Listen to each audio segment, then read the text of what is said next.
और जो खर्चा है वो कम हो, उसके लिए हम क्या कर सकते हैं? क्या कुछ योजनाएं अपनाई जा सकती हैं? देखिए, पीएलआई के अंदर बहुत सपोर्ट मिला है। जैसे आपने हैंडसेट के, टेलीफोन, जी। मोबाइल इंस्ट्रूमेंट की बात की, इलेक्ट्रॉनिक्स की बात की। हम कितने बड़े इंपोर्टर थे और हम एक्सपोर्टर भी हैं, और 99% हम अपनी रिक्वायरमेंट यहाँ पूरी कर रहे हैं। Only 1% we are importing. बिल्कुल। तो इसी प्रकार पीएलआई के अंदर और इंसेंटिव दिया जाए, टैक्स हॉलीडे दिया जाए, वेटेड डिडक्शन दिया जाए, इंपोर्ट मशीनरी के ऊपर हम उस पे इंपोर्ट ड्यूटी कम लगाई जाए, तो ये और क्रेडिट को हम कम करा जाए, इंटरेस्ट रेट कम करा जाए, तो ये कुछ फैक्टर्स है जो कि हम सपोर्ट करेंगे। तो इंपोर्ट सब्स्टिट्यूट जो आइटम्स हम यहाँ मैन्युफैक्चर कर सकते हैं, इंपोर्ट के रिलायंस कम कर सकते हैं, हमारा करंट अकाउंट डेफिसिट कम होगा, फिस्कल डेफिसिट कम होगा, ये हमारे सरप्लस इकोनॉमी की तरफ हम बढ़ेंगे। तो हमें उस पर वर्क करना चाहिए। 2047 तक का जो टारगेट है हमें अचीव करने के लिए 8% जीडीपी करनी चाहिए, सो दैट एम्प्लॉयमेंट जनरेशन यहीं पर होगी, प्रॉब्लम खत्म होगी और हमारा देश विकसित की तरफ पूरी तरह से बढ़ जाएगा। जी हाँ अरविंद जी, एक सेक्टर है बैंकिंग सेक्टर, और बैंकिंग सेक्टर में एक क्रांतिकारी कदम उठाया था इस सरकार ने, वो था मर्जर्स, आईबीसी भी था, इंसॉल्वेंसी, और मर्जर किया था। आप ही से मैं, क्योंकि आप बैंकिंग सेक्टर को बहुत नजदीक से देखते हैं और जानकारी रखते हैं, तब ये कहा गया था कि बैंक जो है बेच दिए गए हैं, प्राइवेट सेक्टर को दिया जा रहा है। अब उसका जो है सीधे तौर पर लाभ हमारी आर्थिक व्यवस्था को सीधे तौर पर नजर आ रहा है, एक बात। और दूसरा, एनपीए भी अभी सबसे निचले स्तर पर है, ऑल टाइम लो है इस वक्त। तो क्या एक वेट एंड वॉच की स्थिति में थे बैंकिंग सेक्टर की लोन प्रोवाइड किया जाए या नहीं किया जाए? अब उस पर कुछ बदलाव आएगा क्या? देखिए, हमारे commercial bank, PSU bank, schedule bank बहुत स्ट्रोंग हुए हैं, एनपीए बहुत कम हुए हैं, हमने देखा है। और अभी profitability, state bank of India की प्रॉफिटेबिलिटी एक क्वार्टर के अंदर सारे कॉर्पोरेट, प्राइवेट कॉर्पोरेट से भी ज़्यादा निकल के आई थी, और इनहेरिएंट स्ट्रेंथ बहुत ज़्यादा है हमारे पीएसयूज के अंदर। तो एनपीए कितनी बड़ी समस्या थी, इसको हमने सुलझा लिया है। तो ये मैं समझ रहा हूँ आने वाला टाइम, यदि हम थोड़ा सा भी सपोर्ट मिलता है, जैसे पास्ट में पीएसयू बैंकों को मिला, प्रेजेंट मोदी गवर्नमेंट से ने दिया, तो वो यदि थोड़ा सा भी मिलता है तो ये पीएसयू बैंक आर कैपेबल। उनकी जैसे योनो ऐप है, it is working very well, तो दे कैन डू ऑल वो टाइप ऑफ वंडर्स। नहीं, सबसे बड़ी चुनौती क्या थी? जो है हमारे व्यवसायी जो है चाहते थे कि उनको लोन मिले, वो एक्सपेंड करें अपने व्यवसाय को, लेकिन एनपीए एक बड़ी मजबूरी बन गया था, समस्या बन गया था बैंकिंग सेक्टर के लिए। अब वो थोड़ी सी समस्या कम हुई है, अब थोड़ा सा लोन जो है हाथ खोल कर दें तो हमारा मैन्युफैक्चरिंग क्षेत्र जो है, विनिर्माण क्षेत्र में भी थोड़ा सा विस्तार होगा। हाँ जी, ये बैंक अब खुल के कर भी रहे हैं, क्रेडिट ग्रोथ अभी रिसेंट टाइम बढ़ा भी है हमारा, है नहीं। और पीएसयू बैंक में एक स्टेज पे ऐसे आ गया था कि 10% जीएनपी बढ़ गए थे, वो अब 1%, 1.5% के ऊपर आ गए हैं। तो ये बहुत बड़ा पॉजिटिव बदलाव है, और ये एक कॉन्फिडेंस को क्रिएट करता है और उनकी लेंडिंग कैपेबिलिटी को क्रिएट कर रहा है। लेकिन ये बैंकिंग सेक्टर की सुनहरी तस्वीर क्या हमारी इकोनॉमी के अंदर, हाँ, वो भी रिफ्लेक्ट कर रही है क्या? रिफ्लेक्ट कर रही है, क्योंकि एनपीए हमारा 1-1.5% रह गया है, और जो गवर्नमेंट का ट्रस्ट कम हो गया था, प्राइवेट सेक्टर का ट्रस्ट पीएसयू बैंकों पे कम हो गया था। हमने देखा है कि शेयर के अंदर भी काफी उछाल रहा है 1-1.5 साल के अंदर, ऑल पीएसयू सेक्टर में काफी तेजी आई है। तो ये उस ट्रस्ट फैक्टर को दिखला रहा है जो हर स्टेक होल्डर को इसमें नजर आया है। जी हाँ, और आप देख सकते हैं वित्त मंत्री निर्मला सीतारमण पहुंच गई हैं संसद भवन, और कुछ ही देर में तकरीबन 11 बजे वो एक बार फिर से आम बजट पेश करेंगी। ऐतिहासिक क्षण, ऐतिहासिक तस्वीरें आपके साथ लगातार साझा कर रहे हैं संसद टीवी पर।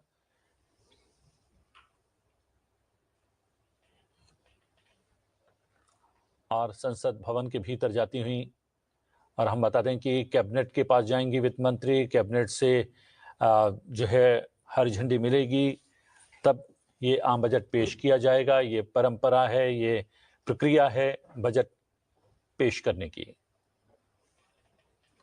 और हम लगातार बात कर रहे हैं आर्थिक सर्वेक्षण पर और कैसा होगा 2025-26 का बजट। और हमारे साथ जुड़ गई हैं हमारी सहयोगी प्रीति सिंह। प्रीति, बहुत बहुत स्वागत है आपका। सभी को सुप्रभात और बहुत बहुत शुक्रिया आपका प्रतिबिंब। तो पूरे देश की निगाहें आज केंद्रीय बजट 2025-26 पर। कल जिस तरह से आर्थिक सर्वेक्षण हमने देखा तो जाहिर तौर पर उम्मीदें बहुत है, लेकिन साथ ही चुनौतियां भी हैं। तो देखना होगा कि जो ग्लोबल चैलेंजेस हैं उनके बीच में आखिर किस तरह का बजट आज वित्त मंत्री निर्मला सीतारमन हमारे सामने रखती है। और जो सीधी तस्वीरें लगातार हम आपको दिखा भी रहे थे, कुछ ही पलों का और इंतजार है। संसद भवन परिसर पहुंच चुकी है वित्त मंत्री निर्मला सीतारमन। 11 बजे जब सत्र की शुरुआत होगी तो ये बजट हमारे सामने होगा। तो आज हम जो लगातार संसद टीवी पर चर्चा कर रहे हैं उसमें समझने की कोशिश कर रहे हैं कि किस तरह के अपॉर्चुनिटीज और चैलेंजेस देश के सामने हैं, और आखिर आज जो बजट आने वाला है उसमें कौन से सेक्टर्स पर ज्यादा फोकस हो सकता है, और आर्थिक सर्वेक्षण के जरिए हमें क्या कुछ रोड मैप दिख सकता है आज बजट के जरिए। और सबसे बड़ी बात यह है कि एक संकल्प लिया है देश को 2047 तक विकसित राष्ट्र बनाने का। उस संकल्प की सिद्धि में कितना सहयोग दे पाएगा इस बार का आम बजट, ये भी सबकी निगाहें रहने वाली हैं। बिल्कुल। तो प्रधानमंत्री नरेंद्र मोदी सरकार का जो तीसरा कार्यकाल है उसका पहला पूर्ण बजट आज आ रहा है, और वित्त मंत्री निर्मला सीतारमन आज लगातार 8वीं बार बजट पेश करेंगी। तो क्या रह सकता है बजट का स्वरूप, इस पर हो रही है लगातार चर्चा। सर, जो चर्चा हम कर रहे हैं क्योंकि अब 1 घंटे का वक्त है, हाँ जी। आर्थिक सर्वेक्षण में जो कुछ हमें दिखाई दिया, क्या बड़े 3 चैलेंजेस और क्या बड़ी 3 अपॉर्चुनिटीज आपको इस समय दिखाई दे रही हैं, और इसको अगर हम देखें तो बजट का स्वरूप आज क्या रहेगा? देखिए, जो इकोनॉमिक सर्वेज के अंदर मेन बात कही गई थी वो डी रेगुलेशन के ऊपर बात कही गई थी कि हमारे यहाँ पे जो स्मॉल स्केल इंडस्ट्रीज हैं, हाईली रेगुलेटेड हैं, इसको कम किया जाए, ईज ऑफ डूइंग बिजनेस बनाया जाए।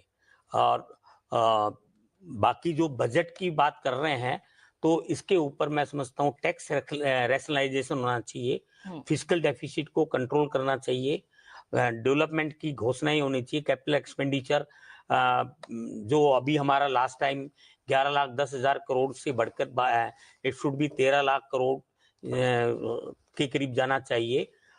मिडिल इनकम ग्रुप को बेनिफिट मिलना चाहिए, जीएसटी रैशनलाइजेशन होना चाहिए।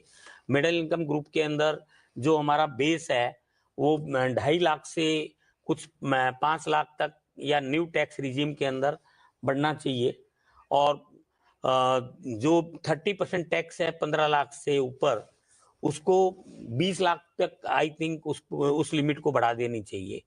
लॉन्ग शेयर मार्केट के हिसाब से long term capital gain tax है वो जो 12.5% लास्ट ईयर किया था उसको it should be done by 10%, और सिक्योरिटी ट्रांजैक्शन टैक्स है वो उस पर रैशनलाइज करके कम करना चाहिए, जो कि आज की तारीख में रिक्वायरमेंट है।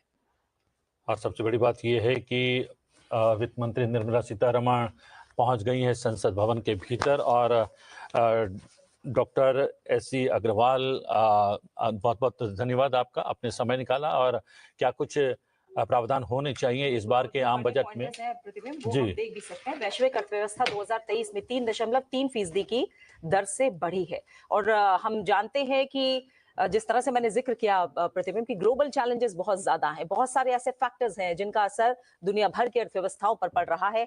ऐसे में आईएमएफ की बात करें, विश्व बैंक की बात करें, लगातार यही कहा गया है कि भारत दुनिया की अर्थव्यवस्थाओं का इंजन बना रहेगा। इस तरह के कमेंट्स लगातार भारत की अर्थव्यवस्था को लेकर आते रहे हैं, लेकिन जो कुछ चैलेंजेस खड़े हुए हैं वो ग्लोबल फैक्टर्स की वजह से खड़े हुए हैं, उन चैलेंजेस से किस तरह से आज बजट के जरिए पार पाने की कोशिश होगी, ये हम समझने की कोशिश कर रहे हैं। और अगले सबसे बड़ी बात यह है प्रीति कि अगर बात करें कोरोना काल की भी, तब से लगातार ग्रामीण परिवेश हमारा और कृषि सेक्टर हमारी अर्थव्यवस्था को लगातार सपोर्ट देता आया है, और उस वजह से भी ये सुनहरी तस्वीर हमारी जीडीपी की नजर आ रही है। 6.4% की जीडीपी ग्रोथ का अनुमान है, और ये अनुमान जो है वैश्विक परिदृश्य जो चुनौतीपूर्ण है, जिसका जिक्र आप लगातार कर रही हैं, उसको देखते हुए काफी अच्छी रफ्तार कही जा सकती है। और दो विशेषज्ञ मेहमान जुड़ गए हैं। सुधीर गुप्ता जी हैं, एमपी बीजेपी, आपका बहुत बहुत स्वागत है। और सुजीत कुमार जी हैं, एमपी बीजेपी राज्यसभा, आपका भी बहुत बहुत स्वागत है। यहाँ पर मेरी सहयोगी प्रीति भी इस बात का जिक्र कर रही हैं, और लगातार हम सुबह से ये बात कर रहे हैं कि जिस तरीके से वैश्विक परिदृश्य है चुनौतीपूर्ण है, और उस चुनौती को पार करते हुए हम लोग अपनी इस आर्थिक यात्रा को लगातार सुनहरा बनाने का प्रयास कर रहे हैं। आर्थिक सर्वेक्षण में भी इस बिंदुओं को कहीं ना कहीं इंगित किया गया है। अब इससे आगे क्या, यानी कि आम बजट 2025-26 में क्या कुछ विशेष रह सकता है या रहना चाहिए? जी देखिए प्रतिबिंब जी, आपने जैसे कहा हमारा जीडीपी ग्रोथ अभी 6.4% का अनुमान है, जो ठीक है, थोड़ा सा पिछले साल के तुलना में कम है, लेकिन आज भी ये जो वर्ल्ड जीडीपी है, वर्ल्ड जीडीपी आज 3.2% जो है, इसका डबल है। और अभी जो 2027 में हमारी जो $5 ट्रिलियन इकोनॉमी और चौथी बड़ी अर्थव्यवस्था, और 2030 तक हम लोग तीसरी बड़ी अर्थव्यवस्था बनने का जो हमारा जो रोड मैप है, ये बिल्कुल हम लोग उसी ट्रैक में हैं। और बजट से जो अपेक्षा है, पिछले बार कैपिटल एक्सपेंडिचर 11 लाख के ऊपर, 11 लाख करोड़ के ऊपर था, या नारी शक्ति पे ध्यान था, और जो ट्राइबल करीबन 5 करोड़ अपने जो आदिवासी भाई बहनें हैं उनके लिए एक स्पेशल पैकेज जो वित्त मंत्री जी ने घोषणा किया था, ये सब पे फोकस तो रहेगा ही। देखिए जो अब आम चर्चा होती है कि टैक्स रेट कमा दो, घटा दो, इसको मैं बहुत ज़्यादा मान्यता देता नहीं हूँ, क्योंकि देखिए आज भी देश में सिर्फ 3 करोड़ लोग ही टैक्स भरते हैं, ठीक है। और ठीक है, ये बात जरूरी है कि अपना टैक्स रेट थोड़ा कम हो जाएगा तो मिडिल क्लास लोगों के पास ज़्यादा पैसा हाथ में आ जाएगा खर्च करने के लिए, लेकिन 3 करोड़ लोग ही जब टैक्स भरते हैं तो इसमें 140 करोड़ जनता में ये बहुत ज़्यादा फर्क नहीं पड़ेगा। इससे ज़्यादा बेहतर है कि हम लोग टैक्स नेट को वाइड करेंगे, टैक्स नेट को बढ़ाएं, कम से कम 15 से 20 करोड़ लोग टैक्स देना चाहिए। तो इस पे वित्त मंत्री जो टैक्स रिफॉर्म्स की बात कई बार कर चुके हैं, ये बात पे भी मुझको लग रहा है थोड़ा ध्यान देना चाहिए। और एमएसएमई का बात हम लोग हमेशा करते हैं, एमएसएमई सेक्टर पे बहुत ही ज़्यादा ध्यान देने की ज़रूरत है, क्योंकि एमएसएमई ही जॉब्स क्रिएट करते हैं, एमएसएमई वेल्थ क्रिएट करते हैं देश के लिए। और आज के अभी आप देखेंगे, देखिए आज जीएसटी 20 लाख के ऊपर जिसके टर्नओवर है कोई भी एमएसएमई का, तो उसको जीएसटी देना होता है। 20 लाख क्या होता है आज के डेट में? एक आप ऑर्डर मिल जाएगी आपको 20 लाख का, तो कम से कम इसको 2 करोड़ के ऊपर लेने की ज़रूरत है। जो कंप्लायंस की बात होती है, कंप्लायंस बहुत ज़्यादा एमएसएमई के लिए, छोटे छोटे व्यापारी, छोटे छोटे जो इंडस्ट्री के हैं, उनके लिए कंप्लायंस कम करने की जरूरत है। तो मुझे उम्मीद है कि ये बजट में ये सब चीज पे ध्यान दिया जाएगा। सुधीर गुप्ता जी, आपका अनुमान, आपकी आशाएं, उम्मीदें क्या कह रही हैं?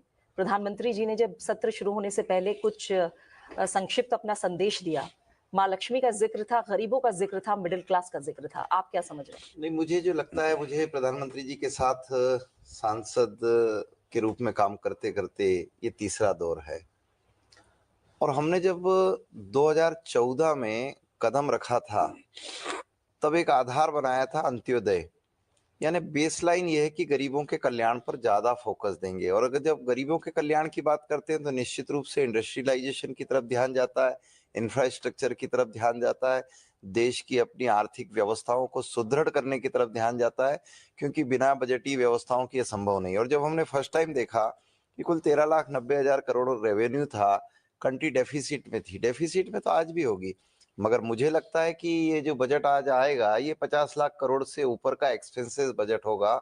और जो फोकस एरिया है, हमने इन 10 सालों में लगभग 25 करोड़ लोगों को गरीबी रेखा को छोड़कर उसको क्रॉस करते हुए आगे बढ़ते हुए देखा है।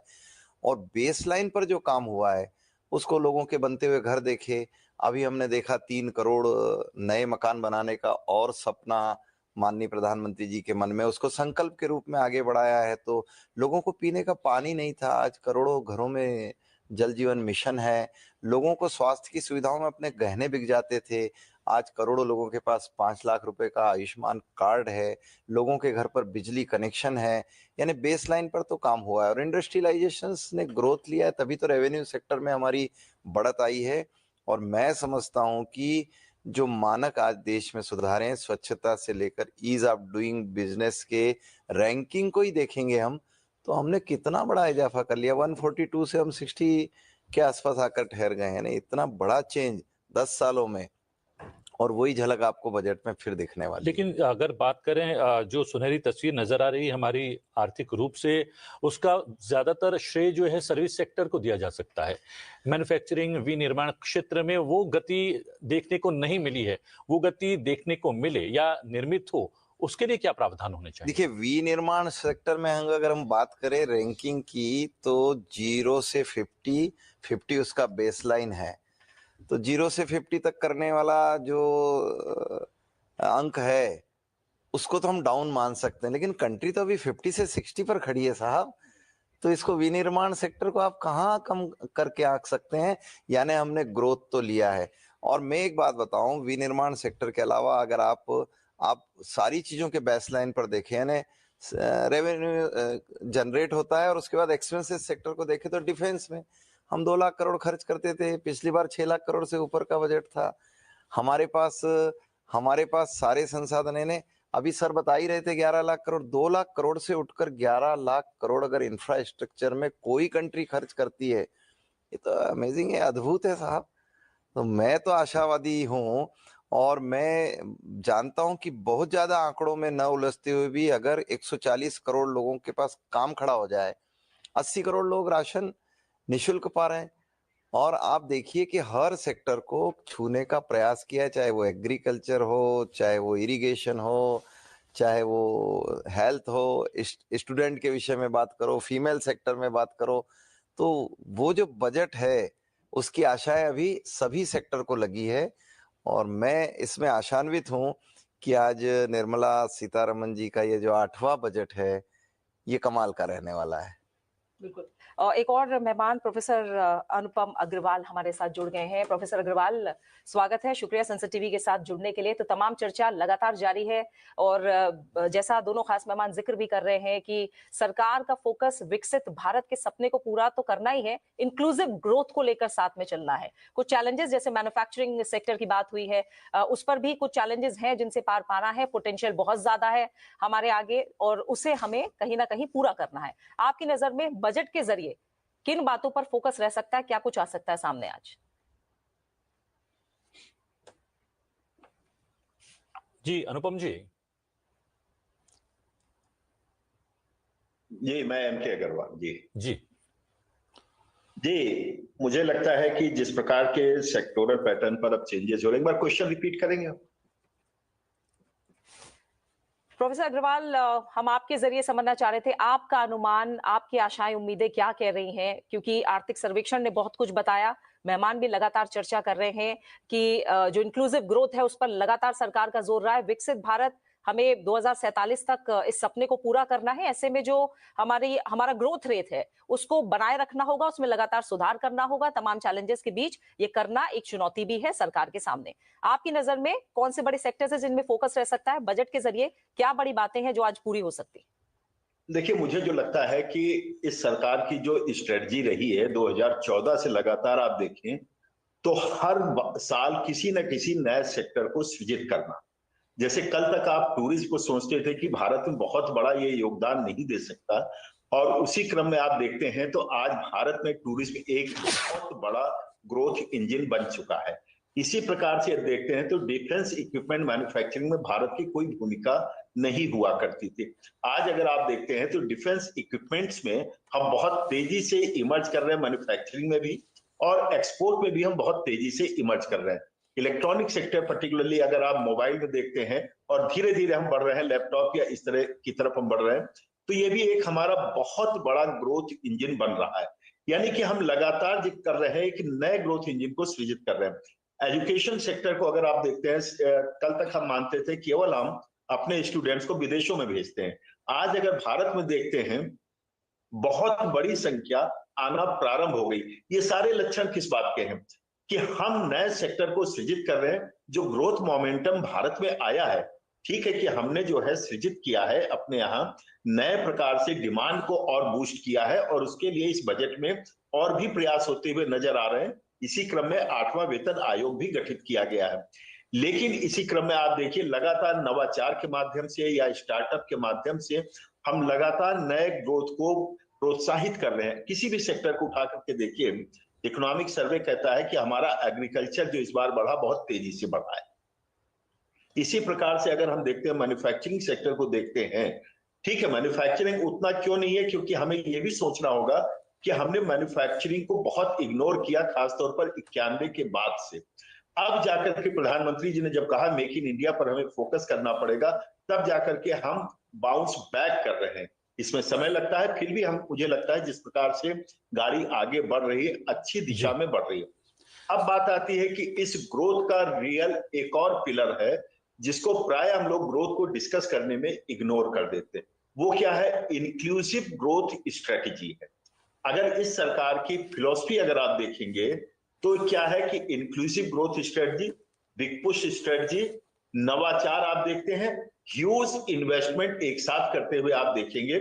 और तब देखेंगे कि अगर भारत में देखते हैं तो जो सेक्टर्स या जो इकोनॉमीज पहले बैकवर्ड हुआ करती थी, मैं कितने राज्य सरकारों को इसमें गिनाऊं, उत्तर प्रदेश इसमें सबसे आगे आता है।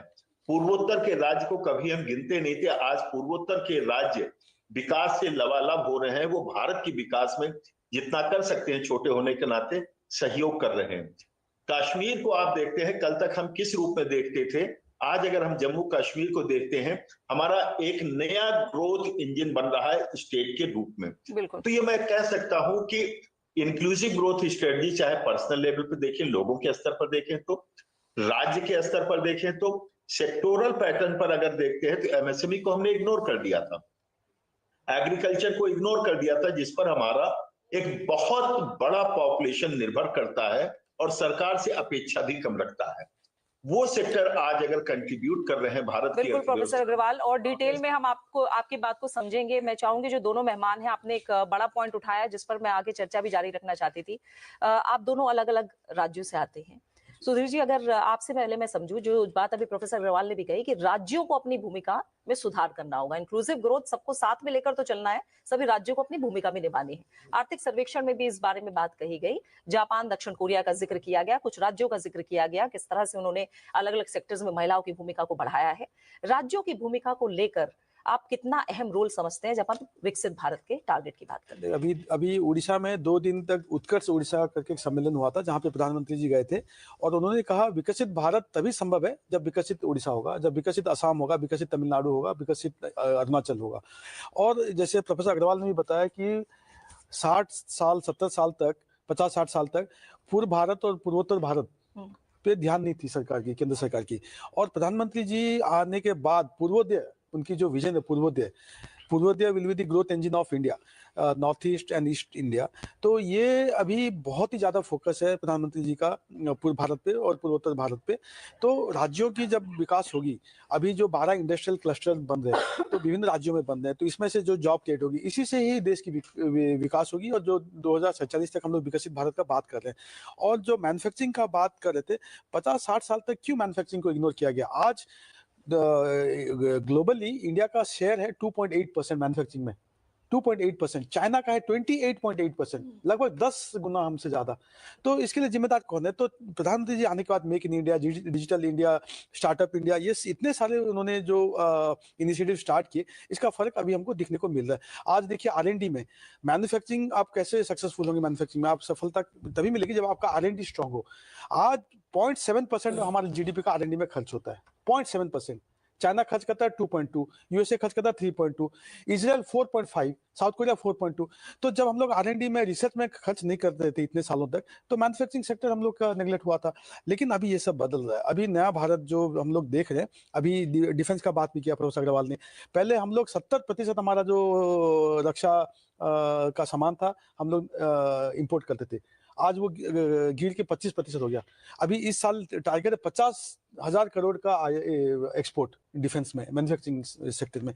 तो ये सब चीज दिल्ली में तो नहीं हो सकता, ये सब राज्यों में होगा। तो राज्यों में अब जैसे यूपी में एक डिफेंस कॉरिडोर बना है, उड़ीसा में एक industrial corridor exclusively for space and defence technology बन रहा है। तो ये सब राज्यों का जब इसमें फोकस अभी जा रहा है तो जाहिर है कि आगे का दिन हमारे लिए बहुत ही अच्छा रहेगा और हमारा जो लक्ष्य है $5 ट्रिलियन इकोनॉमी का 2-3 साल के बाद वो जरूर पूरा होगा। सुधीर जी, ये तकनीकी विकास भी बेहद आवश्यक है और इस पर लगातार जोर दिया जाता रहा है और एक अच्छी खबर भी है और एक थोड़ा सा चैलेंज भी है। जिस तरीके से चाइना के एक स्टार्टअप ने डीप सीक जो है वो इजाद किया है और वो बहुत ही कम लागत में वो तैयार किया गया है और अश्विनी वैष्णव जी का कल का एक बयान था, उन्होंने कहा था कि 1 साल के भीतर भारत भी ऐसा करके दिखा देगा।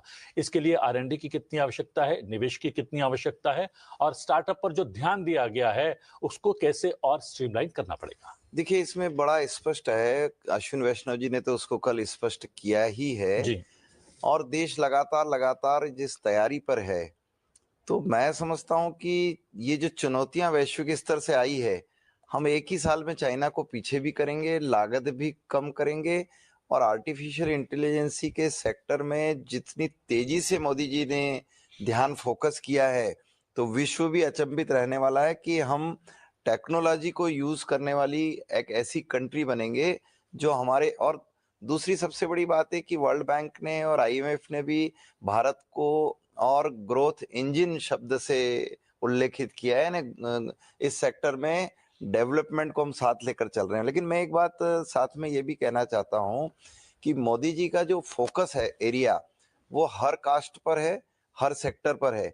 आपने अभी स्टेट का बात किया था, तो मैं यहाँ तक सोचता हूँ कि 1 डिस्ट्रिक्ट 1 प्रोडक्ट पहले से ही फोकस हो चुका है। तो डिस्ट्रिक्ट लेवल पर जो डेवलपमेंट्स आ रहे हैं इतने नीचे लेवल पर, उसका भारत की प्रगति में बहुत बड़ा योगदान है।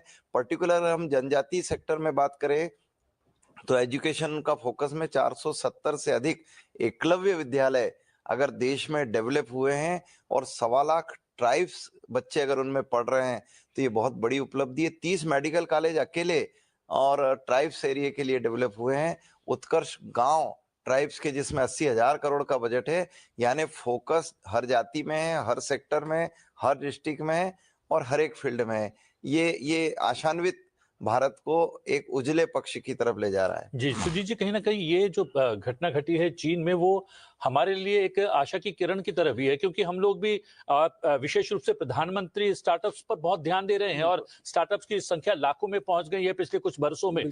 तो और कम लागत में स्टार्टअप ऐसी चीजें तैयार कर रहे हैं, तो भारत में भी ऐसी संभावनाएं बन सकती हैं, बन रही हैं। बिल्कुल, देखिए मैं तो स्टार्टअप की दुनिया से ही आता हूँ, मैं तो टेक्नोक्रेट भी हूँ। अभी आपने 1.5 लाख स्टार्टअप हमारे ही अभी स्टार्टअप इंडिया में रजिस्ट्रेशन हो चुका है, ठीक है। आंकड़े बहुत ज्यादा प्रभावी नहीं है, लेकिन वो 1.5 लाख में से बहुत सारे स्टार्टअप ऐसे हैं जो दुनिया को अभी मार्गदर्शन दे रहा है। आपने डीप सीक का बात किया, देखिए $6 मिलियन में मैं नहीं मानता हूँ, क्योंकि चाइना से कोई भी आंकड़ा आता है वो सही नहीं रहता है। वो $6 मिलियन में शायद नहीं हुआ होगा। चाइना डीप सीक को एक प्रोपेगेंडा टूल के हिसाब से अभी इस्तेमाल करने लगा है। कल ही मैंने उसमें एक सवाल किया था कि Arunachal Pradesh is the rising star of India, तो उसमें आंसर आया, पहले 3 दिन पहले मैंने किया था तो आंसर आया कि this question ask some other question, और कल आया कि Arunachal Pradesh is part of China. तो ये डीपसीक है, ये चाइनीज प्रोपेगेंडा का टूल है। लेकिन कल अश्विनी जी ने जो कहा कि 1 साल के अंदर हमारी खुद की AI मॉडल्स बन जाएंगी, ये बहुत ही हम लोग के लिए आशा का किरण लेके आ रहा है। और AI मिशन में 10,000 करोड़, क्वांटम मिशन में, नेशनल क्वांटम मिशन का पिछले बजट में वित्त मंत्री जी ने उल्लेख किया था। तो मैं बहुत ही आशावादी हूँ। और स्टार्टअप्स पे जो फोकस है, अभी स्टार्टअप्स पे जो फोकस है, और कल आपको ध्यान होगा, कल 18,300 GPUs का कल वित्त अश्विनी जी ने कल इसका कल अनाउंसमेंट किया है। उससे क्या होगा, क्योंकि एक स्टार्टअप के लिए पॉसिबल नहीं होता कि खुद जाके जीपीयू में 100 करोड़ रुपया इन्वेस्ट करे और रिसर्च के लिए उसका इस्तेमाल करे। तो ये एक कॉमन पूल बन गया, जैसे क्लाउड कंप्यूटिंग होता है, ये कॉमन पूल बन गया, जिससे हमारे स्टार्टअप्स को बहुत ही अभी आगे सहायता मिलेगी। और मैं बहुत ही आशावादी हूँ कि आगे चल के हम लोग डीप सीक से भी आगे और उससे भी पावरफुल हम लोग AI टूल्स बनाएंगे। बिल्कुल। तो उम्मीदें टेक्नोलॉजी को लेकर, एआई को लेकर, स्टार्टअप्स को लेकर बड़ी है। प्रोफेसर अग्रवाल, एक मैं थोड़ा सा इन्वेस्टमेंट, निवेश को लेकर आपसे समझना चाह रही थी, क्योंकि निवेश का जो स्तर है वो मौजूदा 31% जो कि जीडीपी के अनुपात में 31% है, उसे बढ़ाकर 35% करना है हमें विकसित भारत के सपने को पूरा करने के लिए। तो इन्वेस्टमेंट को लेकर, निवेश को लेकर आपको किस तरह की उम्मीदें नजर आ रही हैं, या क्या आपको लग रहा है कि कुछ पॉलिसी लेवल में चेंजेस की भी जरूरत है? बजट में क्या दिखेगा? देखिए, मुझे लगता है कि एक लॉन्ग टर्म प्रक्रिया है इस इन्वेस्टमेंट को प्रमोट करना, और ये मल्टी सेक्टोरल अप्रोच भी है।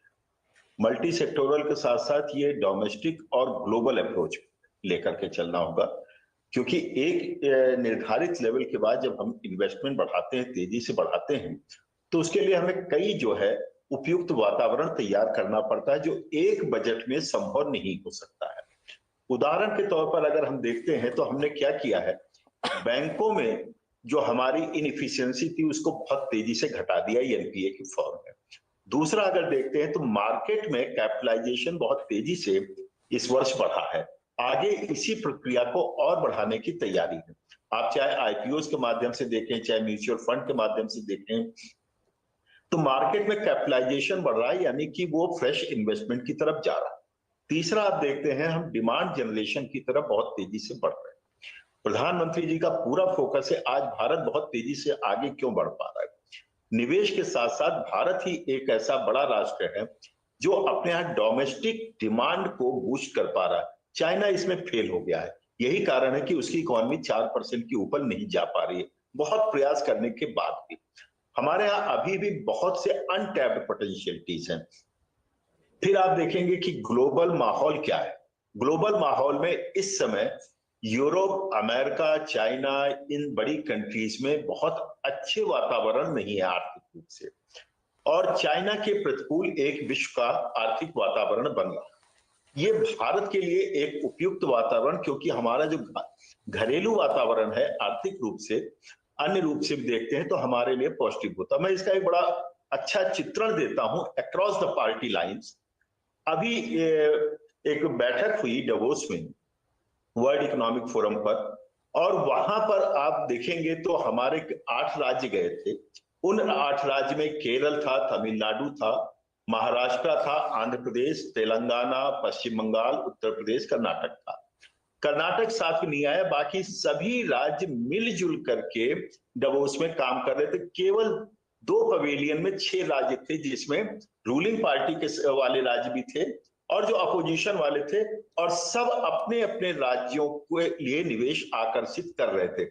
यानी कि राज्यों को भी प्रेरित किया गया और ग्लोबल लेवल पर यह दिखाने की कोशिश की गई कि भारत में आज के दिन जो राज्य हैं पॉलिटिकली कुछ भी हो, लेकिन इकोनॉमिकली एक दूसरे के साथ, जिसको कहते हैं कोऑपरेटिव फेडरलिज्म के तहत काम कर रहे हैं। तो ये हमारे लिए ग्लोबल लेवल पे एक बहुत बड़ा इन्वेस्टमेंट का अपॉर्चुनिटी बनता है। इसमें सभी राज्य लाभान्वित हुए हैं। सुजीत जी, सबने अपने अपने पॉजिटिव से बताए हैं। दूसरा बात है कि डोमेस्टिक पे हम कैसे कर सकते हैं। डोमेस्टिक पे हम इस प्रकार से कर सकते हैं कि हमें देखिए बड़ा फाइन ट्यून बैलेंसिंग करनी है यहाँ पर। एक तो हमें डिमांड को बढ़ाने के लिए खर्च भी बढ़ाना है, आप ध्यान रखिएगा, क्योंकि जो हमारा रियल जो बूस्ट आ रहा है वो आ रहा है फाइनल कंजम्पशन एक्सपेंडिचर से, और इस बार ये बढ़ता हुआ नजर आया, लगभग 62% के आसपास हुआ है हमारा, जो अब तक का पिछले 10 वर्षों में सर्वाधिक रहा है, और लगातार पिछले 3-4 वर्षों से ये बढ़ रहा है। तो ये हमारे निवेश को आकर्षित कर रहा है। और अगर आप राज्यों के देखेंगे तो उत्तर प्रदेश सरीखे राज्य जो 40 लाख करोड़ का ग्लोबल इन्वेस्टर समिट में एमओयू करते हैं, तो आप समझ सकते हैं कि किस प्रकार से अब निवेश भारत में आकर्षित हो रहा है। फिर हम नई टेक्नोलॉजी और इफिशिएंट इकोनॉमिक सिस्टम की तरफ चल रहे हैं, यानी कि एग्रीकल्चर जैसे सेक्टर में भी हम बड़े निवेश के लिए बढ़ रहे हैं। क्यों? क्योंकि वहां पर उत्पादन लागत को हम बहुत तेजी से कम कर रहे हैं, और पूरा प्रयास आप देखेंगे पूरे इकोसिस्टम में। पीएलआई की बात आई, प्रोडक्शन लिंक इंसेंटिव की बात आई, वो भी क्या है? आत्मनिर्भर भारत अभियान, और जो कहीं ना कहीं हमारी डोमेस्टिक इफिशियंसी को प्रदर्शित करता है। ग्लोबल जो फ्लो होगा इन्वेस्टमेंट का, वो किधर होगा? वो वहां पर होगा जहां पर इफिशियंसी और डिमांड होगा। तो ये कई पैरामीटर जोड़ करके हम देखते हैं तो बहुत तेजी के साथ लेकिन ग्रेजुअल फॉर्म में हम इस ओर अपने को आगे बढ़ा रहे हैं जहां पर इन्वेस्टमेंट बढ़ता हुआ दिखाई पड़ता है। जी, यहाँ पर सुजीत जी बात की है कि खर्च करने की क्षमता बढ़ती है तो भी उसका लाभ सीधे तौर पर आर्थिक रूप से देश को होता है। हमने ये देखा कि 6 पे कमीशन और 7 पे कमीशन जब लागू हुआ था, लोगों की आय में वृद्धि हुई थी और उसका जो है सकारात्मक असर जो है इकोनॉमी पर हुआ था। 8 पे कमीशन को जो है वो पास कर दिया गया है। क्या उसका रिफ्लेक्शन हमारी आर्थिक प्रगति पर पड़ेगा? बिल्कुल, बिल्कुल। देखिए ये 6%, 6.4% जीडीपी ग्रोथ ऐसे ही नहीं हो रहा है, ठीक है? लोगों के उन लोगों के पास पैसा पहुँच रहा है। आज 34 लाख करोड़ जनधन अकाउंट के माध्यम से लोगों के पास पहुँच चुका है। 34 लाख करोड़। और जब मैंने 5 आज करोड़ आदिवासी भाई-बहनों के पास आज 80,000 करोड़ रुपया अभी पिछले बजट में वित्त मंत्री जी ने ऐलान किया था। तो ये सब जब लोगों के पास पहुँच रहा है, ठीक है। आप टैक्स का बात कर रहे हैं, हमेशा लोग बोलते हैं कि टैक्स रेट कम घटाना चाहिए और मिडिल क्लास के लिए कुछ ज़्यादा पैसा हाथ में आना चाहिए। ये तो ठीक है, मैंने कहा 3 करोड़ लोग ही सिर्फ टैक्स रिटर्न 7.5 करोड़ रुपए टैक्स रिटर्न करोड़ लोग टैक्स रिटर्न भरते हैं, उसमें से 3 करोड़ टैक्स भरते हैं। तो लोगों के पास जो वेलफेयर स्कीम्स पहुंच रहे हैं, आप 3 लाख ड्रोन दीदी की लखपति दीदी का बात कर रहे हैं प्रधानमंत्री जी, नारी शक्ति का बात। आज 1 लाख ड्रोन दीदी, तो ये जब लखपति दीदी 3 लाख बनेंगी, तो ये 3 करोड़ लखपति दीदी 3 करोड़ लखपति दीदी बनेंगी, तो ये खर्च तो देश में ही होगा और ये देश की अर्थव्यवस्था को ही बढ़ाएगा। तो मैं बहुत ज़्यादा इसमें जो कंजम्पशन इसमें बहुत ज़्यादा ध्यान नहीं देता हूँ, लेकिन जो मल्टीप्लायर इफेक्ट है, जो लॉन्ग टर्म ग्रोथ के लिए, जैसे 11 लाख करोड़ पिछले बार इंफ्रास्ट्रक्चर कैपिटल एक्सपेंडिचर के लिए बजट में प्लान किया गया था, इसके मल्टीप्लायर इफेक्ट होंगे। 11 लाख करोड़ जब इतने रोड बनेंगे, इतने हाईवेज बनेंगे, इतने ब्रिजेस बनेंगे, उसमें इतने सारी नौकरियां पैदा होंगी, इतने सारे इकोनॉमिक विलेज इकोनॉमी भी स्ट्रेंथन होगा, तो ये सब चीज फिर आगे चल के हमारी जो अर्थव्यवस्था है इसको स्ट्रॉन्ग करेगी। जी हाँ। और सुधीर जी, जल्दी से अगर हम देश की अर्थव्यवस्था की रीढ़ एग्रीकल्चर की अगर बात करें, तो हम जानते हैं कि लगातार किसानों की आय बढ़ाने पर सरकार का फोकस है, बड़े रिफॉर्म्स लेकर सरकार लगातार आ रही है। ऐसे में एग्रीकल्चर सेक्टर को लेकर किस तरह की उम्मीदें, और महिलाओं का जिक्र जिस तरह से अभी किया है सुजीत जी ने, 3 लाख करोड़ रुपए पिछली बार महिलाओं के कहीं ना कहीं खाते में गए हैं, डायरेक्टली इनडायरेक्टली योजनाओं के जरिए। तो ऐसे में महिलाओं को लेकर भी क्या उम्मीद? नहीं, देखिए भारत का रीढ़ है एग्रीकल्चर। आज भी 62% पॉपुलेशन उस पर खड़ा है, तो उसको तो फोकस किया ही है 10 सालों में। एमएसपी की वृद्धि इंगित करती है, फर्टिलाइजर सेक्टर में सब्सिडी इस बात को इंगित करती है।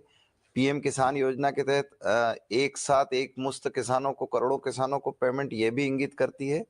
ड्रोन दीदी से लेकर बैंक सखी से लेकर पशु सखी से लेकर कृषि सखी, ये सेल्फ हेल्प ग्रुपों का बड़ा विशाल नेटवर्क खड़ा करना, ये भी इस बात को इंगित करता है। मेन फोकस अभी सहकारिता पर आ गया, कोऑपरेटिव सेक्टर में, और ये वर्ष तो अंतर्राष्ट्रीय कोऑपरेटिव ईयर ही है। इसमें माननीय अमित शाह जी ने 8 लाख ऐसी सहकारी सोसाइटियों को, पैक्स को और मूल धारा में लाकर खड़ा कर दिया।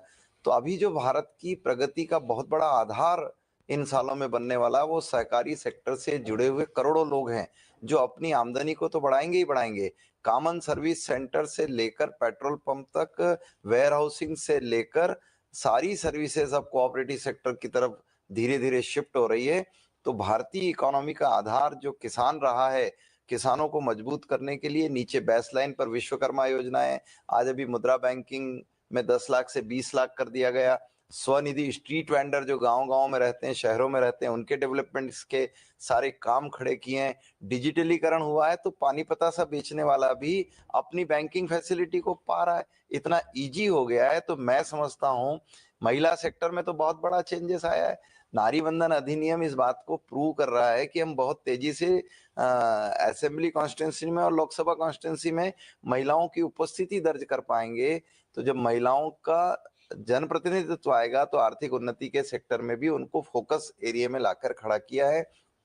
आज आप देखिए, बहन अब हवाई जहाज उड़ाती है। बहन अब मिलिट्री स्कूलों में एडमिशन ले रही है, लड़कियां अब आपकी ऐसी सारी सर्विसेज में, यानी कॉरपोरेट जगत में तो डायरेक्टर ही नहीं बनती थी, इन 10 सालों में तो अब कॉरपोरेट जगत को भी लीड कर रही वो। तो नीचे आप ग्रामीण क्षेत्र से लेकर ऊपर इंडस्ट्रियल सेक्टर तक महिलाओं की एक बड़ी भूमिका कंट्री ने अपने आप को, मेरी कॉन्स्टिट्यूंसी की बेटी तो अब रक्षा मंत्रालय के उसमें होकर भारत में सैनिक विमान उड़ाती है और राफेल उड़ाती है। तो ये कहाँ पहुंच गया देश इन 10 सालों में।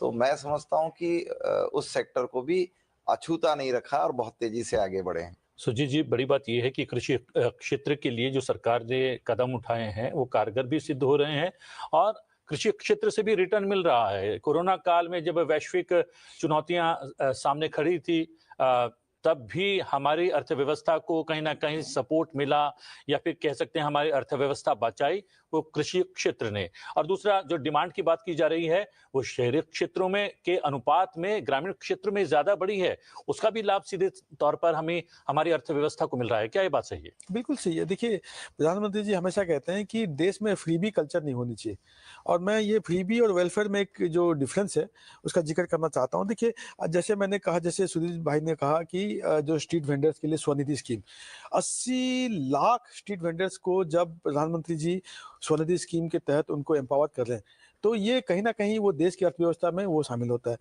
जब किसानों को एमएसपी मिलती है, किसानों को किसान सम्मान निधि के तहत उनको सपोर्ट मिलती है, जब इरिगेशन पे ध्यान जाता है, जब पीने का पानी पे ध्यान जाता है, तो ये सब चीज़ घूम फिर के अपने देश में अपनी अर्थव्यवस्था को ये बनाता है। तो मैं ये मानता हूँ कि देखिए, कंजम्पशन लेड ग्रोथ ठीक है, लेकिन जो स्ट्रक्चरल चेंजेस जो हो रहे हैं, आज जैम जो जनधन आधार मोबाइल, कोविड के समय भी 80 करोड़ जनता को पैसा मिल जाता था अपने बैंक खाते में, बिना बैंक गए उनके पास पैसा पहुंच जाता था, जबकि सारा दुनिया ठप थी कोविड के समय। ये छोटी बात नहीं है, ये कितनी बड़ी बात है, आप इसको सोच के देखिए। तो ये सब चीज जो स्ट्रक्चरल चेंजेस होता है, मैं एक रूरल जिले से आता हूँ, कालाहांडी उड़ीसा से, तो मैं देखा हूँ कहाँ कैसे वहाँ पे परेशानी होती थी और आज डिफरेंस में देख रहा हूँ। तो यही सब चीज जो 10 साल में बदलाव आया है, ये मैं बहुत ही उम्मीदवार हूँ। अगले अपना 15-20 साल देश के लिए बहुत ही स्वर्णिम दिन है, और तीसरी अर्थव्यवस्था की तरफ हम लोग जा ही रहे हैं, और रियल ग्रोथ है। ये ऐसे नहीं कि मतलब एक पहले जैसे 90 के दशक में होता था, ग्रोथ होता था, लेकिन वो एक टेम्परेरी ग्रोथ था। ये जो ग्रोथ है ये परमानेंट ग्रोथ है, ये परमानेंट ग्रोथ है, क्योंकि इसमें स्ट्रक्चरल चेंजेस हैं, इसमें मैन्युफैक्चरिंग पे ध्यान है, इंफ्रास्ट्रक्चर का जो है, आज इंफ्रास्ट्रक्चर हमारी डेवलप्ड नेशन की इंफ्रास्ट्रक्चर से भी बेहतर बनने जा रही है। तो यही सब चीज देश के लिए बहुत अभी आशा का किरण लेके आ रहा है। बिल्कुल। प्रोफेसर अग्रवाल, एक कमेंट हम थोड़ा सा आपका समझना चाहेंगे, और ये तस्वीरें भी साथ में क्योंकि चल रही हैं, इन तस्वीरों के बारे में बता दें। ये संसद भवन की तस्वीरें आप देख रहे हैं। वित्त मंत्री निर्मला सीतारमण अपने टैब के साथ, जो एक लाल रंग के बैग में रखा हुआ है, और हर बार इसी में नजरें होती हैं कि बजट भाषण के दौरान वित्त मंत्री किस तरह के ऐलान करेंगी, वो सब कुछ इस टैब में बंद है। कुछ ही पलों का इंतजार और है। 11 बजे सत्र की शुरुआत होगी और लगातार इसका सीधा प्रसारण आप संसद टीवी पर भी देखेंगे। प्रोफेसर अग्रवाल, अब बात मैं चाहूंगी, एक कमेंट आप उस पर भी करें जिस पर मिडिल क्लास की सबसे ज्यादा नजरें होती हैं। बात होगी टैक्स की, जिसका सुजीत जी ने शुरू में जिक्र भी किया था। थोड़ा सा हम आपके जरिए समझना चाहेंगे, जब हमने वित्त मंत्री का जुलाई 2024 का बजट भाषण सुना था, उसमें सीबीडीटी, केंद्रीय प्रत्यक्ष कर बोर्ड ने एक आंतरिक समिति बनाई थी ताकि जो टैक्स भरने वाले लोग हैं, जो टैक्स पेयर्स हैं, उनको थोड़ी सी राहत मिले, आसानी हो। अगर हम डायरेक्ट कोई ऐलान टैक्स में राहत का नहीं सुनते हैं, तो किन और बड़ी बातों पर नजर रह सकती है, ताकि अगर डायरेक्ट कोई राहत नहीं मिल रही है तो इनडायरेक्ट राहत पर नजर हो आम आदमी की? देखिए, जहां तक बात है, पहले मैं इनडायरेक्ट की बात करता हूं। इनडायरेक्ट राहत को अगर हम लोग एस्टिमेट करें तो ये बहुत बड़ी राहत है। सबसे पहले सब लोग मोबाइल यूज कर रहे हैं, हर कोई 2 GB 4 GB डेटा लेकर के, स्टूडेंट से लेकर हाउसवाइफ से लेकर के स्ट्रीट वेंडर से लेकर के प्रोफेशनल तक यूज कर रहे हैं अपने मोबाइल। और इस डेटा का प्राइस क्या है, आप इमेजिन करिए, दुनिया का सबसे सस्ता और फास्टेस्ट डेटा है। ये मिडिल क्लास को कहीं ना कहीं प्रमोट कर रहा है। दूसरा हम देखते हैं तो डिजिटल इकोनॉमी के माध्यम से लोगों का जीवन आसान हुआ है।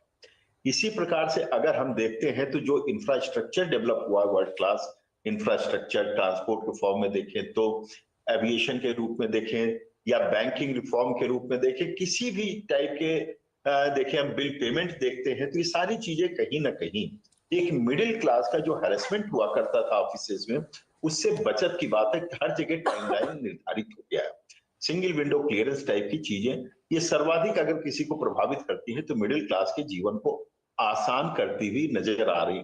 आज जब हम न्यूक्लियर फैमिली की तरफ बढ़े हैं तो ये मॉडर्न टेक्नोलॉजी के कारण ही हम न्यूक्लियर फैमिली को सपोर्ट कर पा रहे हैं इजीली। अगर कपल्स काम कर रहे हैं, उनके बच्चा है, वो भी अगर सपोर्ट कर रहे हैं, आप अगर इसको माइन्यूटली ऑब्जर्व करेंगे तो जिस प्रकार का ईज ऑफ लाइफ भी आया है, अगर ईज ऑफ डूइंग बिजनेस है तो ईज ऑफ लाइफ भी आया, हाउस होल्ड लाइफ भी आया है, वो एक बहुत बड़ा, उसको हमने कभी बजट में फैक्टर इन नहीं किया है, जबकि हम लोग अपने स्तर पर शोध पर इसको देख रहे हैं, तो इसको भी फैक्टर इन करने की आवश्यकता है। दूसरी बात ये आती है कि प्रोसीजरल जितना था फेसलेस, अगर आप देखते हैं इनकम टैक्स डिपार्टमेंट हो गया है, अक्रॉस कंट्री फेसलेस कर दिया है। ये मोदी जी का सबसे बड़ा, जिसको कह सकते हैं कि टैक्सेशन रिफॉर्म, इससे बड़ा और क्या हो सकता है। दूसरा अगर आप देखते हैं, अब आते हैं डायरेक्ट जो हम बेनिफिट ले सकते हैं, मुझे लगता है जिस प्रकार की रणनीति और वातावरण बन रहा है खासतौर पर डिमांड प्रमोशन के लिए, और मिडिल क्लास की आकांक्षाएं, जिसको मैं कहता हूं परंपरागत आकांक्षा क्या है, इनकम टैक्स में डायरेक्ट रिलीफ मिलना, तो मुझे लगता है कि इस बजट में लोगों को निराश नहीं होना पड़ेगा, ऐसा मेरा बहुत सशक्त विश्वास है। और यही नहीं, स्लैब में भी चेंजेस आएगा। और मैं बता दूं कि सरकार ने जो टैक्स वाइडनिंग किया है, आज लगभग 7 करोड़ टैक्स रिटर्न फाइल हो रहे हैं, 3 करोड़ न होकर के लगभग 6-7 करोड़ ये हो रहा है, और बहुत तेजी से वाइड हुआ है। जीएसटी में भी आप देखेंगे कि जो लीकेज, हालांकि बजट से जीएसटी पर कोई प्रभाव नहीं पड़ेगा, लेकिन जीएसटी का कलेक्शन बजट पर प्रभाव डालता है, ये हमको देखना पड़ेगा, और ये कि बहुत बड़ा बैलेंसी का काम कर रहा है। तो इनकम टैक्स जहां तक बात आती है, मुझे लगता है इसमें चाहे हाउसिंग लोन में जो हम इंटरेस्ट पेमेंट करते हैं उसकी लिमिट भी बढ़ सकती है, इसी प्रकार से और भी जो बेनिफिट्स हैं खासतौर पर स्लैब्स के रूप में या टैक्स रेट्स के रूप में, निश्चित तौर पे मेरा मानना है कि इसमें मिडिल क्लास को जरूर खुश होने का अवसर प्राप्त होगा। सुजीत जी, अगर बात करें रोजगार की, कहते हैं आधारभूत ढांचा उसका जितना विस्तार होता है उतना ही रोजगार भी बढ़ता है। 2 लाख करोड़ का बजट का प्रावधान था, 10 साल पहले की बात करें वो 11 लाख करोड़ रुपए पहुंच गया है और लगातार एक्सपेंड हो रहा है। सबसे ऊंचा ब्रिज हम बना रहे हैं, सबसे आधुनिक ट्रेन हम निर्मित कर रहे हैं, रोड्स हाईवेज लगातार बढ़ रहे हैं, टनल्स बढ़ रही हैं। तो क्या माना जाए, इसमें बजट में और ज्यादा प्रावधान रखा जाएगा इंफ्रास्ट्रक्चर को लेकर और उसका सीधा सीधा असर रोजगार के क्षेत्र पर पड़ेगा? बिल्कुल, देखिए ये बजट रोड मैप प्रेजेंट कर रही है 2047 के लिए। प्रधानमंत्री जो बार बार जब कहते हैं विकसित भारत और ये अमृतकाल की बात होती है, तो ये हर बजट, हर जो गवर्नमेंट की स्कीम होती है, ये एक माइलस्टोन होती है वहाँ 2047 के लिए। और हाँ बिल्कुल, ये मैं मानता हूँ कि रोजगार अभी एक बहुत बड़ी चुनौती है। 2 करोड़ लोग हर साल अपने जो वर्कफोर्स में एंटर कर रहे हैं, तो कहीं ना कहीं हम लोग को एमएसएमई पे ज़्यादा ध्यान देना पड़ेगा, क्योंकि एमएसएमई ही जॉब क्रिएट करती है। देखिए, स्टार्टअप्स और एमएसएमई पे हम लोग जब तक नहीं ध्यान देंगे तब तक जॉब्स नहीं होगा क्रिएट। और जो अपने जो स्टूडेंट्स और ये जो यंग वर्कफोर्स है, आज देखिए 25 साल से आधी हमारी आबादी है, 700 करोड़। अभी 140 करोड़ की आबादी में से आधा अगर 25 साल से कम है, वो 700 करोड़ हो गया। तो ये कल चल के यही सब जॉब मार्केट में आएंगे, तो इनके लिए हम लोग को ध्यान देना पड़ेगा। एमएसएमई पे थोड़ा ज़्यादा मैं उम्मीद रखूंगा कि वित्त मंत्री जी एमएसएमई पे ज़्यादा फोकस करेंगे। मैंने 2-3 चीज़ जो कहा कि जीएसटी का एग्जाम्पशन लिमिट बढ़ाया जाए, लोकल प्रोक्योरमेंट में एमएसएमई को प्राधान्य दिया जाए, कॉम्प्लायंसेस कम किया जाए। तो एमएसएमई और मुद्रा लोन, देखिए 10 लाख से 20 लाख हो गया, ठीक है, बहुत बड़ी बात है, लेकिन आप पूछिए किसी भी स्टार्टअप को, एंटरप्रेन्योर को एमएसएमई मुद्रा लोन लेना कितना मुश्किल है, बिना कोलेटरल के देते नहीं है। तो ये सब चीज़ थोड़ा सा ध्यान और सरकार को देनी चाहिए, मैं ये मानता हूँ। लेकिन मैं बहुत ही मेरा मतलब आशावादी हूँ कि ये आगे 15-20 साल हमारी स्वर्णिम दिन है, और प्रधानमंत्री जी ने जो 10 साल में जो देश के लिए जो फाउंडेशन जो ले किया है, ये 50 साल पहले होना चाहिए था, लेकिन चलिए 2014 से शुरू हुआ है और ये हमको एक विकसित भारत की तरफ लेके जा रहा है। जी, यहाँ पर लोन की बात करें अगर सुधीर जी, एनपीए एक बहुत बड़ी चुनौती थी बैंकिंग सेक्टर के सामने, और अब ऑल टाइम लो पर आ गया है, 2.6% रह गया है। अब क्या बैंकों के सामने एक रास्ता है कि अब लोन जो खींच कर हाथ दिया जा रहा था, अब थोड़ा सा उदार होकर लोन दिया जाए तो मैन्युफैक्चरिंग सेक्टर में भी फायदा होगा और व्यवसाय करने वाले लोग जो हैं वो लाभान्वित होंगे? देखिए, मैं जहां तक महसूस करता हूं, 11% से 2.6% पर आया है। हम 11% एनपीए पर बैठे थे, वहां से आज 2.6 पर हैं। तो ये तो मोदी जी का जो विजन था, उसके बिना ये संभव नहीं था कि बैंकिंग सेक्टर जो कि एक तरह से कोलैप्स हो रहा था, उसको मेंटेन किया। अब आप बैंकिंग सेक्टर के हर पहलू को देखें तो जो अपनी पूरी चर्चाओं में सार आया है कि नीचे जनधन अकाउंट से लेकर ऊपर हायर लेवल तक हर सेक्टर में बैंक अब पहुंच चुका है। चाहे वो स्ट्रीट वेंडर के पास हो, चाहे वो मुद्रा बैंकिंग के माध्यम से करोड़ों अकाउंट्स हों, तो चाहे वो, मैं अपने क्षेत्रों में जब फोकस करके देखता हूं तो इंडस्ट्री के लिए लोन अब इजी अवेलेबल है, यानी बैंक अब घर आ जाती है। तो लोन की फैसिलिटी जो प्रोवाइड हुई और सब्सिडी सेक्टर को जो स्ट्रॉन्ग किया है, एमएसएमई सेक्टर में तो गजब का सब्सिडी है। एग्रीकल्चर सेक्टर में भी सब्सिडी को फोकस किया है, चाहे वो वेयर हाउसिंग हो, चाहे वो कोल्ड स्टोरेज हो, और वो बिना बैंक के, बिना नाबार्ड के संभव नहीं था। तो डोर अप्रोच हुआ है।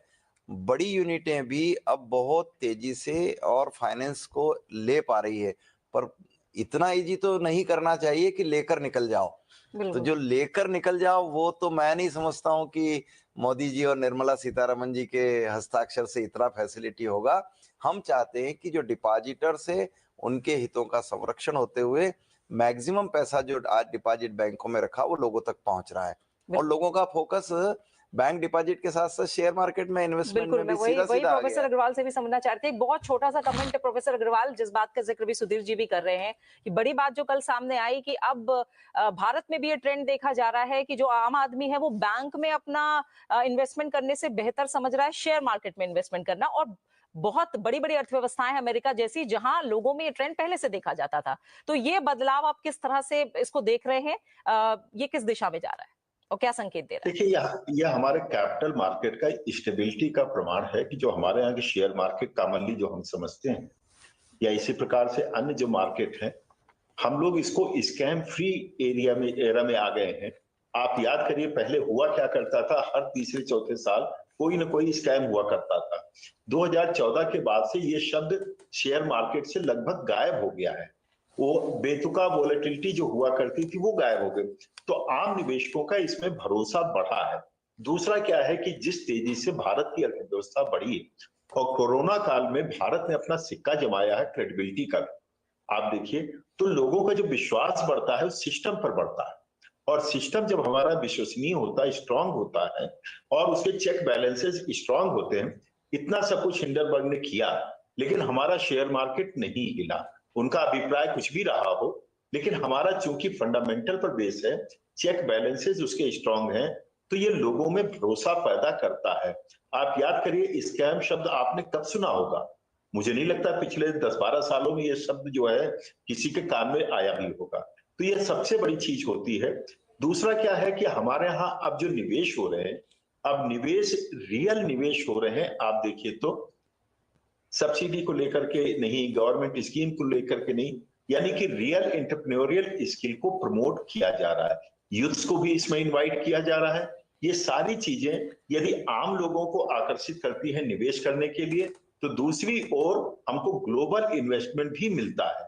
और यही कारण है, मैं इसी लाइन से अपनी बात को रोकूंगा, कि हम लोगों का जो फॉरेन एक्सचेंज रिजर्व्स है वो भी कहीं ना कहीं शो करता है कि हमारे 90% जो लोन्स हैं उसको कवर करता हुआ नजर आता है। तो लोगों को ये भी भरोसा है कि हम फिनेंसेस पर देखते हैं या किसी रूप में देखते हैं, तो भारत की आज वित्तीय आर्थिक स्थिति के साथ साथ जो हमारा सिस्टम है वो बहुत मजबूत है और सेफ हैंड्स में है, जिससे हम विकसित भारत की ओर तेजी से अग्रसर हो सकते हैं। इसमें सभी अपनी भूमिका निर्वाह करते हुए दिखाई पड़ते हैं।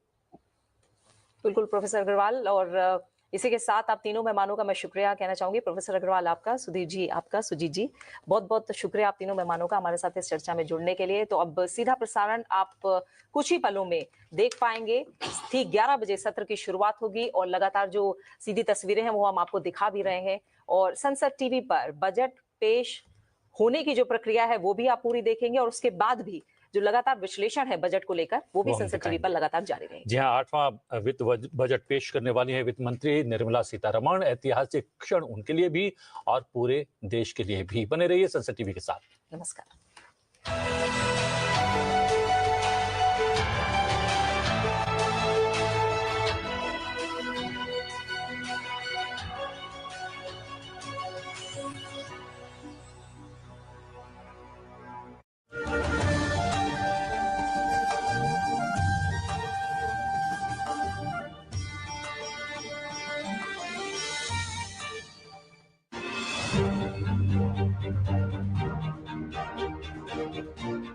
जब लोकसभा में वित्त मंत्री बजट पेश करेंगी तब उनका बजट भाषण आप सुन पाएंगे आपकी अपनी भाषा में। ऑनरेबल स्पीकर, समझ पाएंगे देश का बजट कैसे जुड़ेगा आपके सपनों से, क्योंकि बजट के हर फैसले का असर होता है सीधा आपकी जिंदगी पर। बजट तय करेगा देश के विकास की दिशा और प्रगति की राह। संसद टीवी के YouTube चैनल पर देखिए बजट का सीधा प्रसारण 1 फरवरी सुबह 11 बजे से, अंग्रेजी और हिंदी के साथ साथ अन्य भारतीय भाषाओं में भी।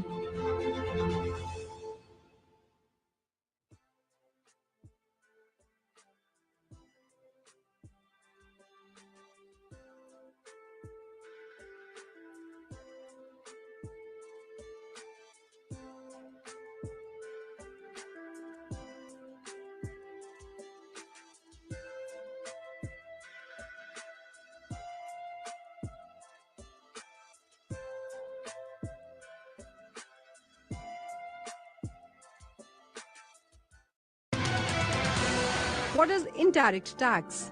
In the case of indirect tax, the burden of tax can be shifted by the taxpayer to someone else. Indirect tax has the effect of raising the price of the products on which they are imposed. Customs duty, central excise, service tax, and value-added tax are examples of indirect tax.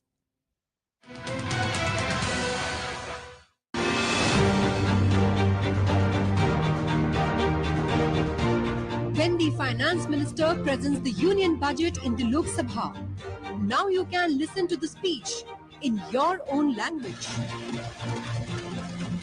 Honorable Speaker, understand how this budget aims to meet aspirations,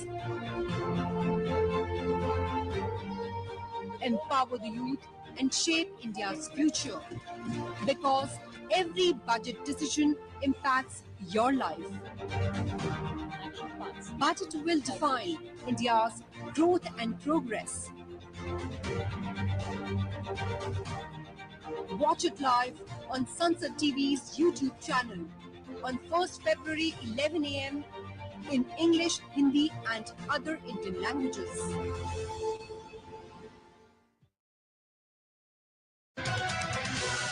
What is Finance Bill?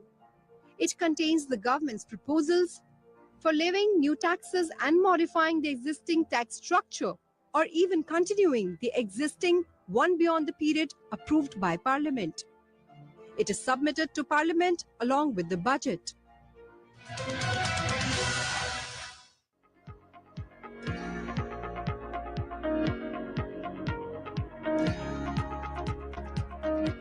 Mahatma Gandhi एक प्रखर लेखक और संपादक भी थे।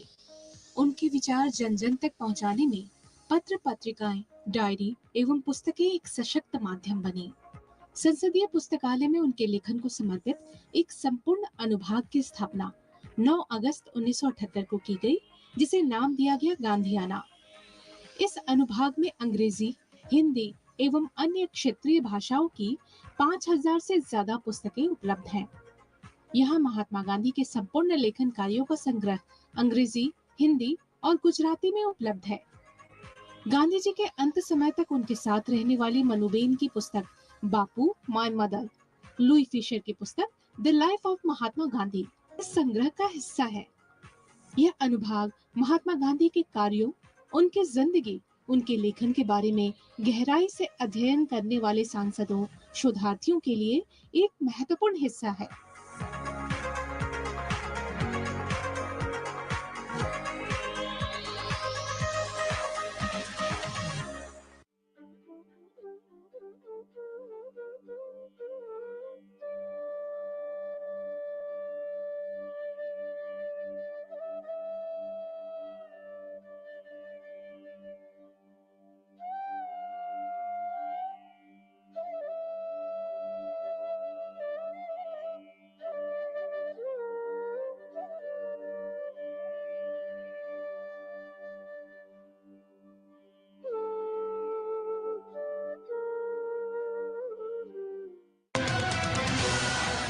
What is GDP? GDP, or gross domestic product, is total market value of all final goods and services produced in the country over a period of time, usually 1 year.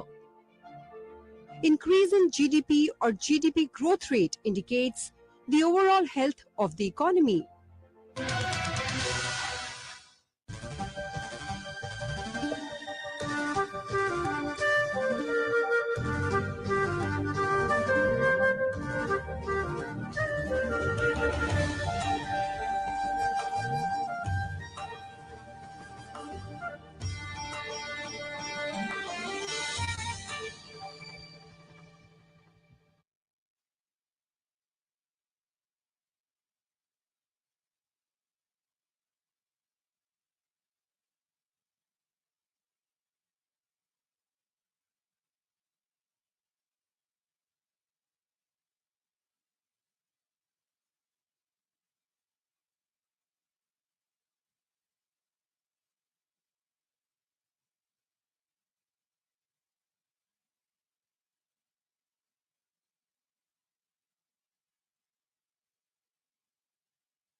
माननीय सभासदों, माननीय अध्यक्ष जी,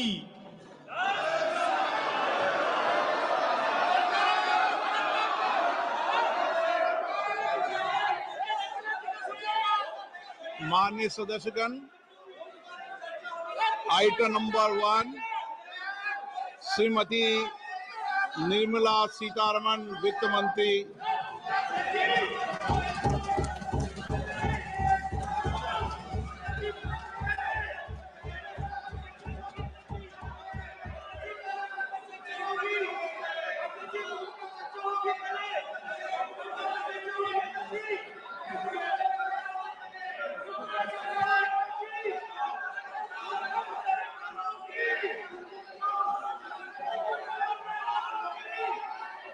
नोटिस दे दो।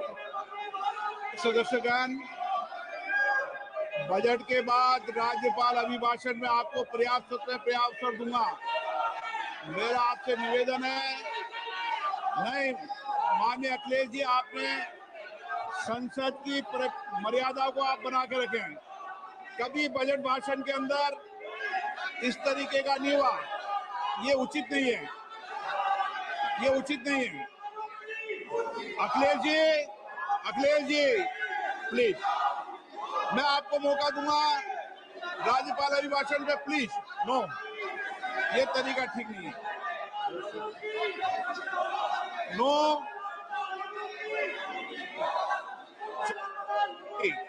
राज्यपाल अभिभाषण पे चर्चा होगी। नो तरीका। Honorable Speaker, I present the budget for 25-26. This budget continues our government's efforts to A. Accelerate growth, B. Secure inclusive development, C. Invigorate private sector investments, D. Uplift household sentiments, and E. Enhance spending power of India's rising middle class. Together, we embark on a journey to unlock our nation's tremendous potential for greater prosperity and global positioning under the leadership of Honorable Prime Minister Shri Narendra Modi.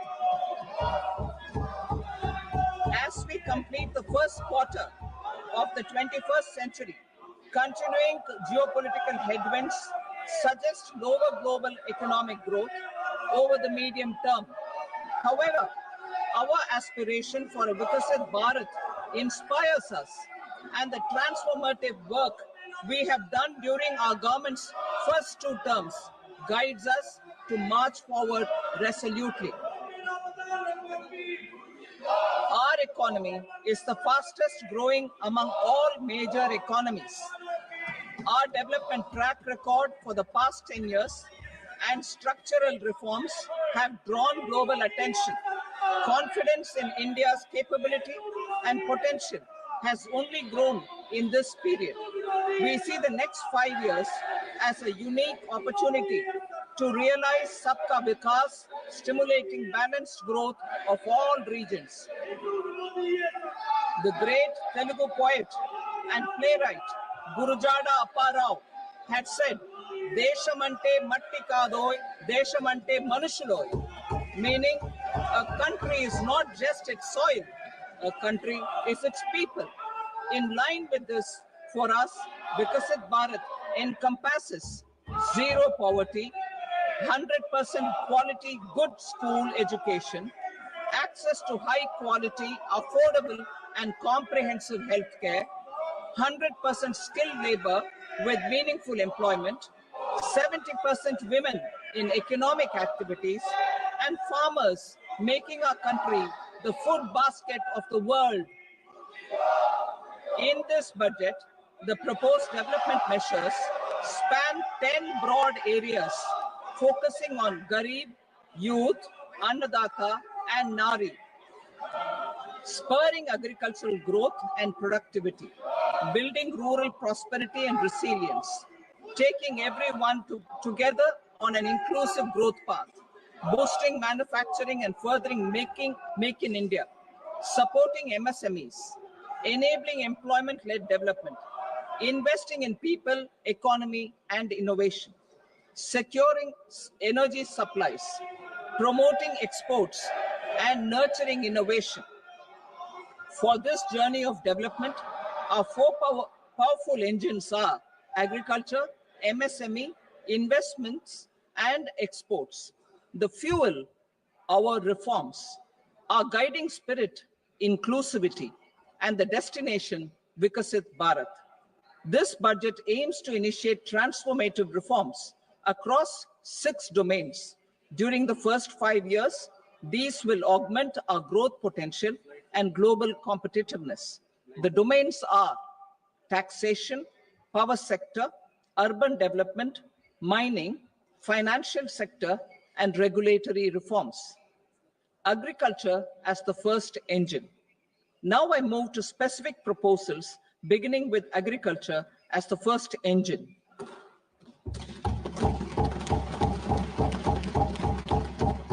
Prime Minister Dhan Dhanya Krishi Yojana, developing agri-districts program.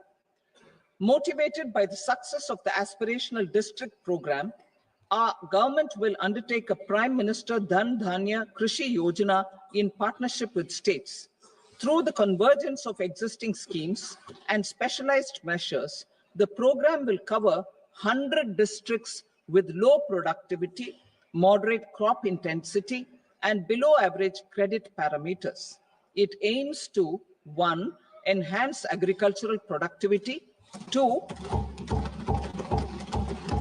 Adopt crop diversification and sustainable agricultural practices, 3. Augment post-harvest storage at the panchayat and block level, 4. Improve irrigation facilities, and 5.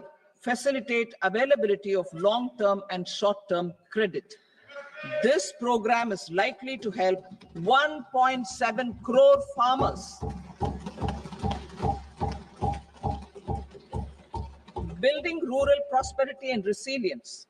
A comprehensive multi-sectoral rural prosperity and resilience program will be launched in partnership with the states. This will address underemployment in agriculture through skilling, investment, technology, and invigorating the rural economy. The goal is to generate ample opportunities in rural areas so that migration is an option but not a necessity. The program will focus on rural women, young farmers, rural youth, marginal and small farmers, and landless families. The details are in Annexure A. Domestic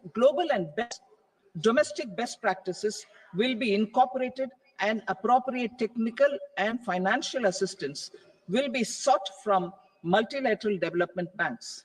In phase 1, 100 developing agri-districts will be covered. Atmanirbharta in pulses. Our government is implementing the National Mission for Edible Oilseed for achieving Atmanirbharta in edible oils. Our farmers have the capability to grow enough for our needs and more. 10 years ago, we made concerted efforts and succeeded in achieving near self-sufficiency in pulses. Farmers responded to the need by increasing the cultivated area by 50%, and government arranged for procurement and remunerative prices. Since then, with rising incomes and better affordability, our consumption of pulses has increased significantly.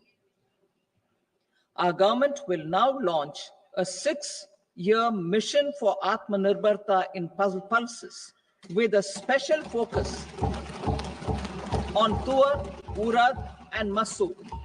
Details are in Annexure B. Central agencies such as NAFED and NCCF will be ready to procure these 3 pulses as much as offered during the next 4 years from farmers who register with these agencies and enter into agreements. Comprehensive program for vegetables and fruits. It is encouraging that our people are increasingly becoming aware of their nutritional needs. It is a sign of a society becoming healthier. With rising income levels, the consumption of vegetables, fruits, and Shri Anna is increasing significantly. A comprehensive program to promote production, efficient supplies, processing, and remunerative prices for farmers will be launched in partnership with the states. Appropriate institutional mechanisms for implementation and participation of farmer producer organizations and cooperatives will be set up. Makhana board in Bihar. For this, there is a special opportunity for the people of Bihar. A Makhana board will be established in the state to improve production, processing, value addition, and marketing of Makhana. The people engaged in these activities will be organized into FPOs. The board will provide hand-holding and training support to Makhana farmers and will also work to ensure they receive the benefits of all relevant government schemes. A national mission on high-yielding seeds will be launched, aimed at 1. Strengthening research ecosystem, 2. Targeted development and propagation of seeds with high yield, pest resistance, and climate resilience, and 3. Commercial availability of more than 100 seed varieties released since July 2024. India ranks second largest globally in fish production and aquaculture. Seafood exports are valued at 60,000 crore rupees. To unlock the untapped potential of the marine sector, our government will bring in an enabling framework for sustainable harnessing of fisheries from Indian exclusive economic zone and high seas, with a special focus on the Andaman and Nicobar and Lakshadweep Islands. For the benefit of lakhs of cotton growing farmers, I am pleased to announce a mission for cotton productivity. This 5-year mission will facilitate significant improvements in productivity and sustainability of cotton farming and promote extra long staple cotton varieties. The best of science and technology support will be provided to farmers. Aligned with our integrated 5F vision for the textile sector, this will help in increasing incomes of the farmers and ensure a steady supply of quality cotton for rejuvenating India's traditional textile sector. Kisan credit cards facilitate short-term loans for 7.7 crore farmers, fishermen, and dairy farmers. The loan limit under modified interest subvention scheme will be enhanced from 3 lakh rupees to 5 lakh rupees for loans taken through the KCC. For Atmanirbharta in urea production, our government had reopened 3 dormant urea plants in the eastern region. To further augment urea supply, a plant with annual capacity of 12.7 lakh metric tons will be set up at Namrup in Assam.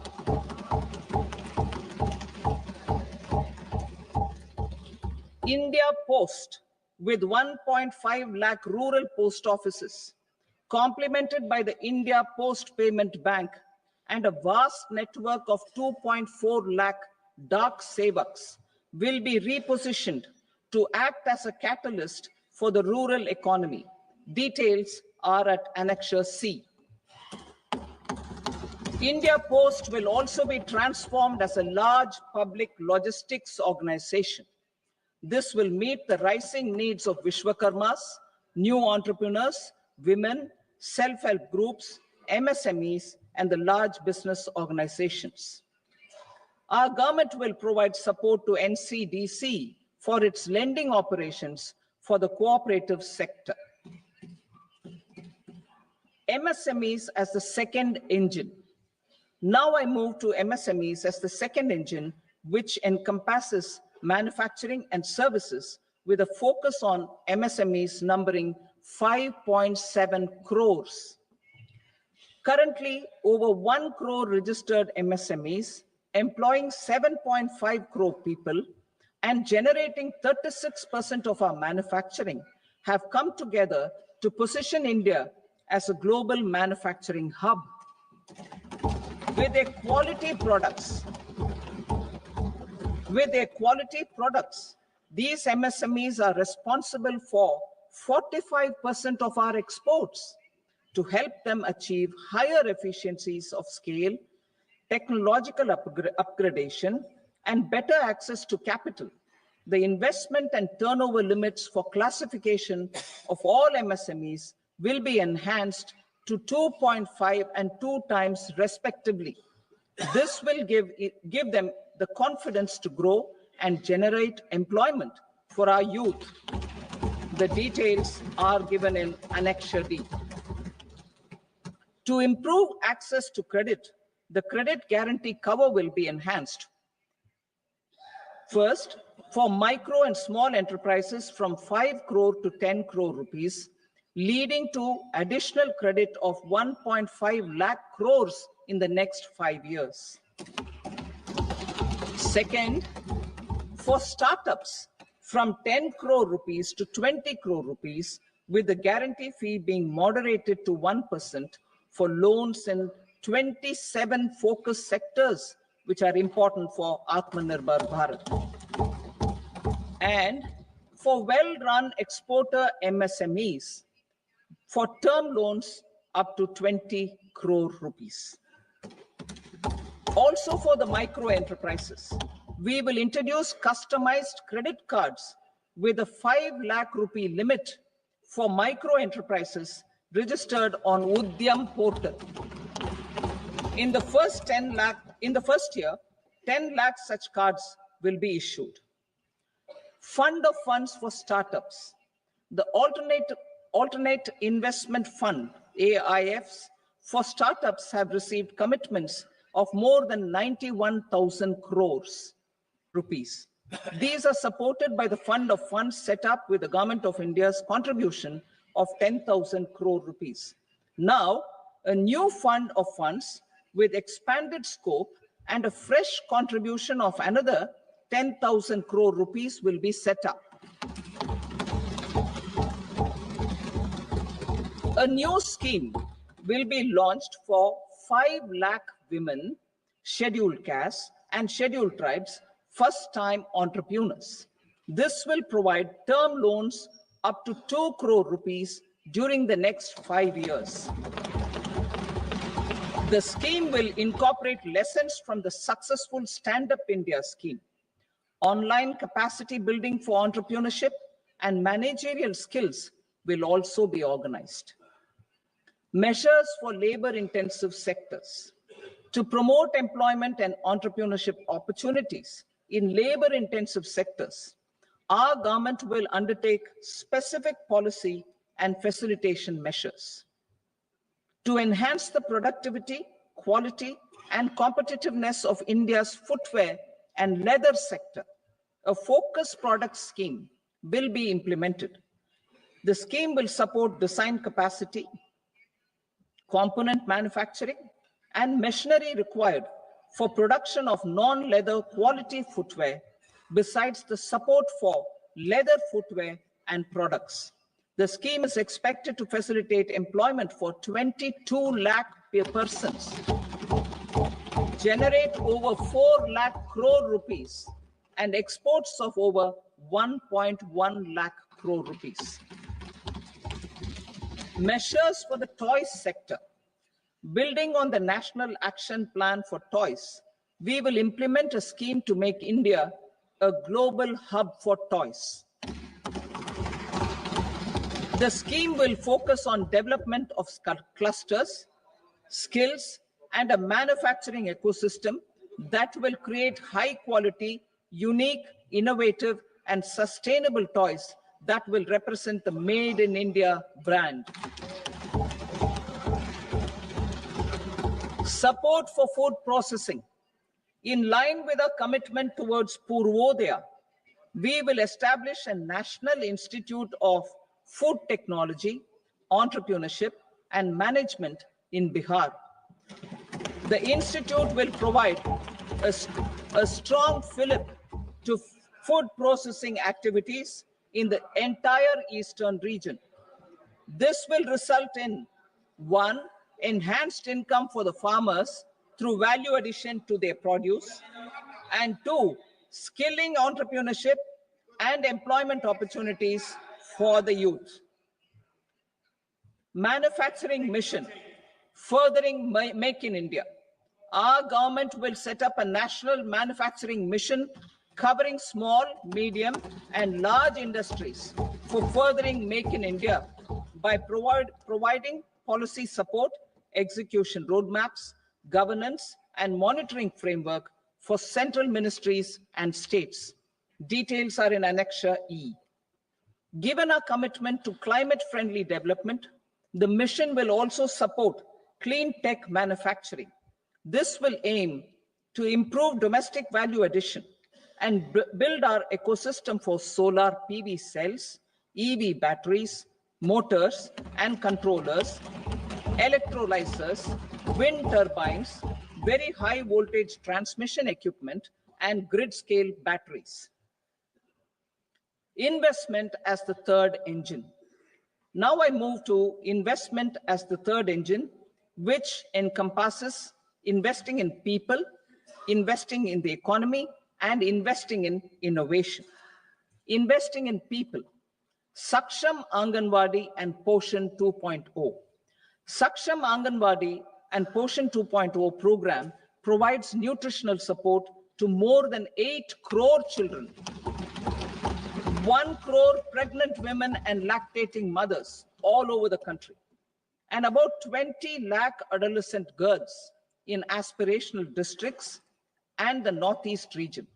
The cost norms for these nutritional support will be enhanced appropriately. Atal Tinkering Labs. 50,000 Atal Tinkering Labs will be set up in government schools in the next 5 years to cultivate the spirit of curiosity and innovation and foster a scientific temper among young minds. Broadband connectivity to government secondary schools and PHCs.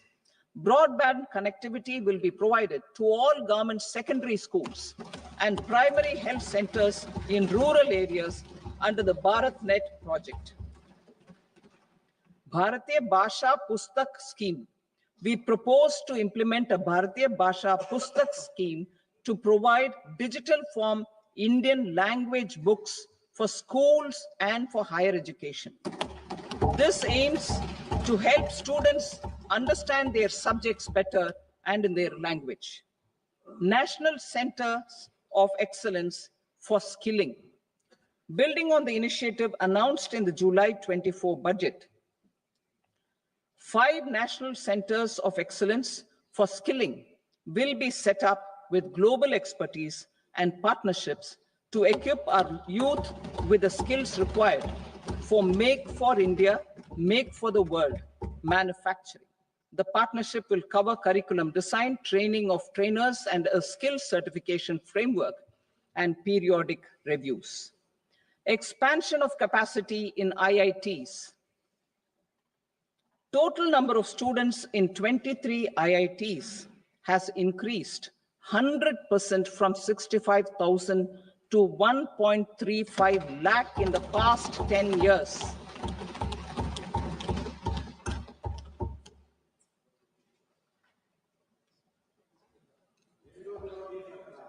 Additional infrastructure will be created in the 5 IITs started after 2014 to facilitate education for 6,500 more students. Hostel and other infrastructure capacity at IIT Patna will also be expanded.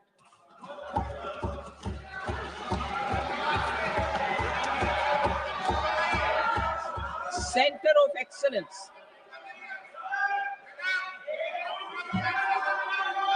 Center of Excellence in AI for Education. I had announced 3 centers of excellence in artificial intelligence for agriculture, health, and sustainable cities in 2023. Now a center of excellence in artificial intelligence for education will be set up with a total outlay of 500 crores. Expansion of medical education. Our government has added almost 1.1 lakh undergraduate and postgraduate medical education seats in 10 years, an increase of 130%. In the next year, 10,000 additional seats will be added in medical colleges and hospitals towards the goal of adding 75,000 seats in the next 5 years. Daycare cancer centers in all district hospitals. Our government will facilitate setting up of daycare cancer centers in all district hospitals in the next 3 years. 200 centers will be established in 25-26 itself. Strengthening urban livelihoods. Our government has been giving priority to assisting urban poor and vulnerable groups. A scheme for socio-economic upliftment of urban workers will be implemented to help them improve their incomes, have sustainable livelihoods, and a better quality of life.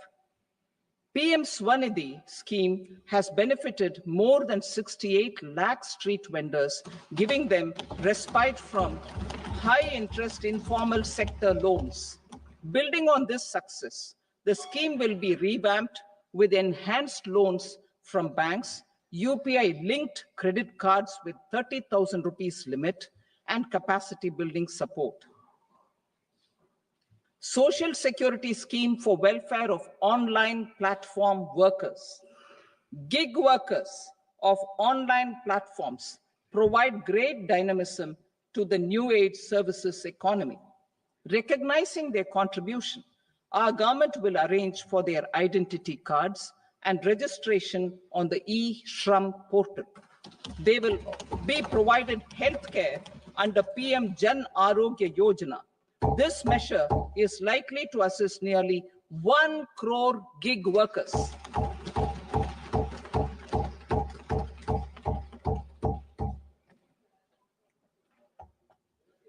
Investing in the economy. Public-private partnership in infrastructure. Each infrastructure-related ministry will come up with a 3-year pipeline of projects that can be implemented in PPP mode. States will also be encouraged to do so and can seek support from the India Infrastructure Project Development Fund, which is a scheme to prepare PPP proposals. Support to states for infrastructure. An outlay of 1.5 lakh crore is proposed for the 50-year interest-free loans to states for capital expenditure and incentives for reforms. Building on the success of the first asset monetization plan announced in 2021, the second plan for 2025 to 30 will be launched to plow back capital of 10 lakh crore in new projects. Regulatory and fiscal measures will be fine-tuned to support the plan. Jal Jeevan Mission. Since 2019, 15 crore households representing 80% of India's rural population have been provided access to portable tap water connections. To achieve 100% coverage, I am pleased to announce the extension of this mission until 2028 with an enhanced total outlay. The mission's focus will be on the quality of infrastructure and O&M of rural piped water supply schemes through Jan Bhagidari. A separate MOU or separate MOUs will be signed with the states and union territories to ensure sustainability and citizen-centric water services delivery. Urban sector reforms. Building on the July budget proposals, urban sector reforms related to governance, municipal services, urban land, and planning will be incentivized. Urban Challenge Fund. The government will set up an Urban Challenge Fund of 1 lakh crore rupees to implement the proposals for cities as growth hubs, creative redevelopment of cities, and for water and sanitation purposes announced in the July budget. This fund will finance up to 25% of the cost of bankable projects, with a stipulation that at least 50% of the cost is funded from bonds, bank loans, and PPPs. An allocation of 10,000 crore is proposed in 2025-26. Power sector reforms. We will incentivize electricity distribution reforms and augmentation of intra-state transmission capacity by states. This will improve financial health and capacity of electricity companies. Additional borrowing of 0.5% of GSDP will be allowed to states contingent on these reforms. Nuclear energy mission for Vikasit Bharat. Development of at least 100 gigawatt of nuclear energy by 2047 is essential for our energy transition efforts. For an active partnership with the private sector towards this goal, amendments to the Atomic Energy Act and the Civil Liability for Nuclear Damage Act will be taken up. A nuclear energy mission for research and development of small modular reactors with an outlay of 20,000 crore will be set up. At least 5 indigenously developed small modular reactors will be operationalized by 2033. Shipbuilding. The shipbuilding financial assistance policy will be revamped to address cost disadvantages. This will also include credit notes for shipbreaking in Indian yards to promote the circular economy.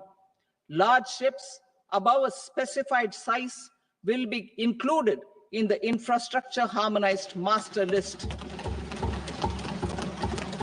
Shipbuilding clusters will be facilitated to increase the range, categories, and capacity of ships. This will include additional infrastructure, facilities, skilling, and technology to develop the entire ecosystem. Maritime Development Fund. For long-term financing for the maritime industry, a Maritime Development Fund with a corpus of 25,000 crore rupees will be set up. This will be for distributed support and promoting competition. This will have up to 49% contribution by the government, and the balance will be mobilized from ports and from private sector. UDAN regional connectivity schemes. UDAN has enabled 1.5 crore middle-class people to meet their aspirations for speedier travel. The scheme has connected 88 ports, airports, and operationalized 619 routes. Inspired by that success, a modified UDAN scheme will be launched to enhance regional connectivity to 120 new destinations and carry 4 crore passengers in the next 10 years. 4 crore additional passengers in the next 10 years. The scheme will also support helipads and smaller airports in hilly, aspirational, and northeast regional districts. Greenfield airports will be facilitated in Bihar to meet the future needs of the state. These will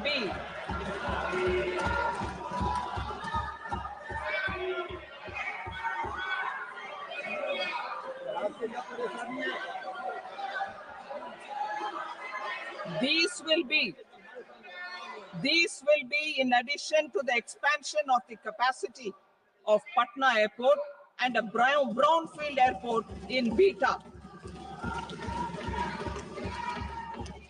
Western Kosi Canal project in Mithilanchal. Financial support will be provided for the Western Kosi Canal ERM project, benefiting a large number of farmers cultivating over 50,000 hectares of land in the Mithilanchal region of Bihar. Mining sector reforms. Mining sector reforms, including those for minor minerals, will be encouraged through sharing of best practices and institutions of a state mining index. A policy for recovery of critical minerals from tailings will be brought out. Under the special window for affordable and mid-income housing, SWAMI, 50,000 dwelling units in stressed housing projects have been completed and keys handed over to home buyers. Another 40,000 units will be completed in 2025, further helping middle-class families who are paying EMIs on loans taken for apartments while also paying rent for their current dwellings. Building on this success, Swami Fund 2 will be established as a blended finance facility with contribution from the government, banks, and private investors. This fund of 15,000 crore rupees will aim for expeditious completion of another 1 lakh units. PM Gati Shakti data for private sector. For furthering PPPs and assisting the private sector in project planning, access to relevant data and maps from the PM Gati Shakti portal will be provided. Tourism for employment-led growth. Top 50 tourist destination sites in the country will be developed in partnership with states through a challenge mode. Land for building key infrastructure will have to be provided by the states. Hotels in these destinations will be included in the infrastructure harmonized list.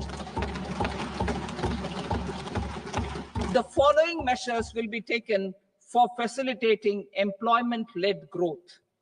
Organizing intensive skill development programs for our youth, including in institutes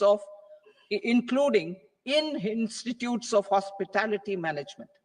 Providing mudra loans for homestays. Improving ease of travel and connectivity to tourist destinations. Providing performance-linked incentives to states for effective destination management, including tourist amenities, cleanliness, and marketing efforts. And introducing streamlined e-visa facilities along with visa fee waivers for certain tourist groups. Continuing with the emphasis on places of spiritual and religious significance, in the July budget, there will be a special focus on destinations related to the life and times of Lord Buddha. Medical tourism and heal in India. Medical tourism and heal in India will be promoted in partnership with the private sector, along with capacity building and easier visa norms. Investing in innovation. To implement private sector-driven research, development, and innovation initiatives announced in the July budget, I am now allocating 20,000 crore rupees for this purpose. A deep tech fund of funds will also be explored to catalyze the next generation startups as a part of this initiative. In the next 5 years, under the PM Research Fellowship Scheme, we will provide 10,000 fellowships for technological research in IITs and IISc with enhanced financial. The second gene bank with 10 lakh germplasm lines will be set up for future food and nutritional security. This will provide conservation support to both public and private sectors for genetic resources. We will start a national geospatial mission to develop foundational geospatial infrastructure and data. Using PM Gati Shakti, this mission will facilitate modernization of land records, urban planning, and design of infrastructure projects. A Gyan Bharatam mission for survey, documentation, and conservation of our manuscript heritage with academic institutions, museums, libraries, and private collectors will be undertaken to cover more than 1 crore manuscripts. We will set up a national digital repository of Indian knowledge systems for knowledge sharing. Now I move to exports as the fourth engine. We will set up an export promotion mission with sectoral and ministerial targets driven jointly by the Ministries of Commerce, MSME, and Finance. It will facilitate easy access to export credit, cross-border factoring support, support to MSMEs to tackle non-tariff measures in overseas markets. A digital public infrastructure, Bharat Trade Net, for international trade will be set up as a unified platform for trade documentation and financing solutions. This will complement the Unified Logistics Interface platform. BTN will be aligned with international practices. Support will be provided to develop domestic manufacturing capacities for our economy's integration with global supply chains. Sectors will be identified based on objective criteria. Facilitation groups with participation of senior officers and industry representatives will be formed for select products and supply chains.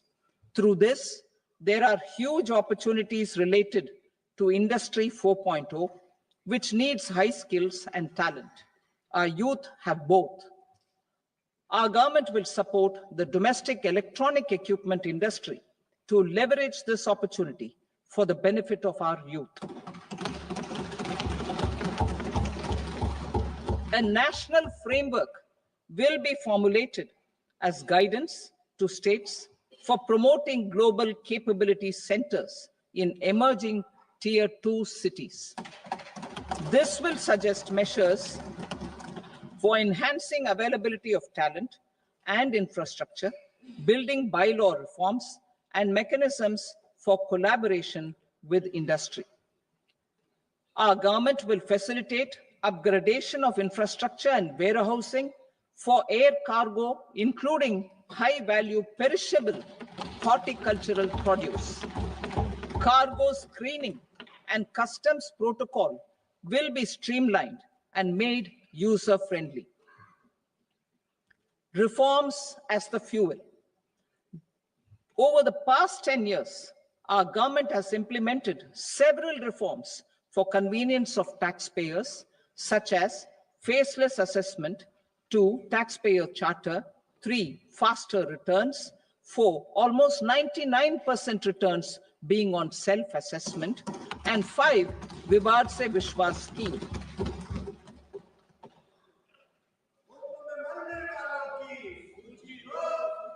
Continuing these efforts, I reaffirm the commitment of the tax department to trust first, scrutinize later. I also propose to introduce the new income tax bill next week. I will detail the indirect tax reforms and changes in direct taxes in Part B. Financial sector reforms. The FDI limit for the insurance sector will be raised from 74 to 100%. This enhanced limit will be available for those companies which invest the entire premium in India. The current guardrails and conditionalities associated with foreign investment will be reviewed and simplified. The services of India Post Payment Bank will be deepened and expanded in rural areas. NABFID will set up a partial credit enhancement facility for corporate bonds for infrastructure. Public sector banks will develop Grameen Credit Score framework to serve the credit needs of SHG members and people in rural areas. A forum for regulatory coordination and development of pension products will be set up. To implement the earlier announcement on simplifying the KYC processes, the revamped central KYC registry will be rolled out in 2025. We will also implement a streamlined system for periodic updating. Requirements and procedures for speedy approval of company mergers will be rationalized. The scope for fast-track mergers will also be widened and the process made simpler. As proposed in the interim budget, we signed bilateral investment treaties with 2 countries in 2024 To encourage sustained foreign investment and in the spirit of first develop India, the current model BIT will be revamped and made more investor friendly. In the last 10 years, in several aspects, including financial and non-financial, our government has demonstrated a steadfast commitment to ease of doing business. We are determined to ensure that our regulations must keep up with technological innovations and global policy developments. A light touch regulatory framework based on principles and trust will unleash productivity and employment. Through this framework, we will update regulations that were made under old laws. To develop this modern, flexible, people-friendly, and trust-based regulatory framework appropriate for the 21st century, I propose 4 specific measures. A high-level committee for regulatory reforms will be set up for a review of all non-financial sector regulations, certifications, licenses, and permissions. The committee will be expected to make recommendations within a year. The objective is to strengthen trust-based economic governance and take transformational measures to enhance ease of doing business, especially in matters of inspection and compliances. States will be encouraged to join in this endeavor. An investment friendliness index of states will be launched in 2025 to further the spirit of competitive, cooperative federalism. Under the Financial Stability and Development Council, a mechanism will be set up to evaluate impact of the current financial regulations and subsidiary instructions. It will also formulate a framework to enhance their responsiveness and development of the financial sector. In the Jan Vishwas Act 2023, more than 180 legal provisions were decriminalized. Our government will now bring up the Jan Vishwas Bill 2.0 to decriminalize more than 100 provisions in various laws. I now move to fiscal policy. In the July budget, I had committed to staying the course for fiscal consolidation. Our endeavor will be to keep the fiscal deficit each year such that central government debt remains on a declining path as a percentage of the GDP. The roadmap for the next 6 years has been detailed in the FRBM statement. Revised estimates for 2024-25. The revised estimate of the total receipts other than borrowings is 31.47 lakh crore rupees, of which the net tax receipts are 25.57 lakh crore rupees. The revised estimate of the total expenditure is 47.16 lakh crore rupees, of which the capital expenditure is about 10.18 lakh crore rupees. The revised estimate of the fiscal deficit is 4.8% of the GDP. Budget estimates for 25-26. Coming to 25-26, the total receipts other than borrowings and total expenditure are estimated at 34.96 lakh crore rupees and 50.65 lakh crore rupees respectively. The net tax receipts are estimated at 28.37 lakh crore rupees. The fiscal deficit is estimated to be 4.4% of GDP. To finance the fiscal deficit, the net market borrowings from dated securities are estimated at 11.54 lakh crore. The balance financing is expected to come from small savings and other sources. The gross market borrowings are estimated at 14.82 lakh crore rupees. I will now move to Part B. Indirect taxes. My proposals relating to customs aim to rationalize tariff structure, and address duty inversion. These will also support domestic manufacturing and value addition, promote exports, facilitate trade, and provide relief to common people. Rationalization of customs tariff structure for industrial goods. As a part of comprehensive review of customs rate structure announced in July 2024 budget, I propose to 1. Remove 7 tariff rates. This is over and above the 7 tariff rates removed in 23-24 budget. After this, there will be only 8 remaining tariff rates, including 0 rate. 2.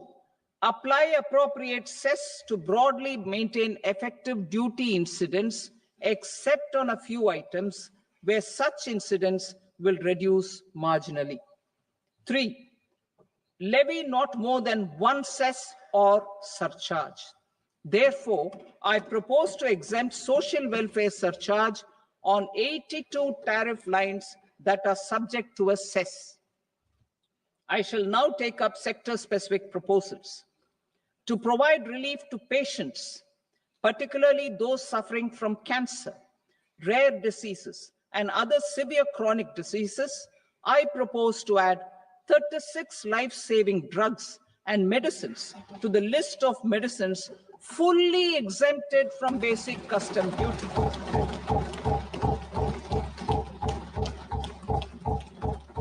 I also propose to add 6 life-saving medicines to the list attracting concessional custom duty of 5%. Full exemption and concessional duty will also respectively apply on the bulk drugs for manufacture of the above. Specified drugs and medicines under patient assistance programs run by the pharmaceutical companies are fully exempt from BCD, provided the medicines are supplied free of cost to the patients.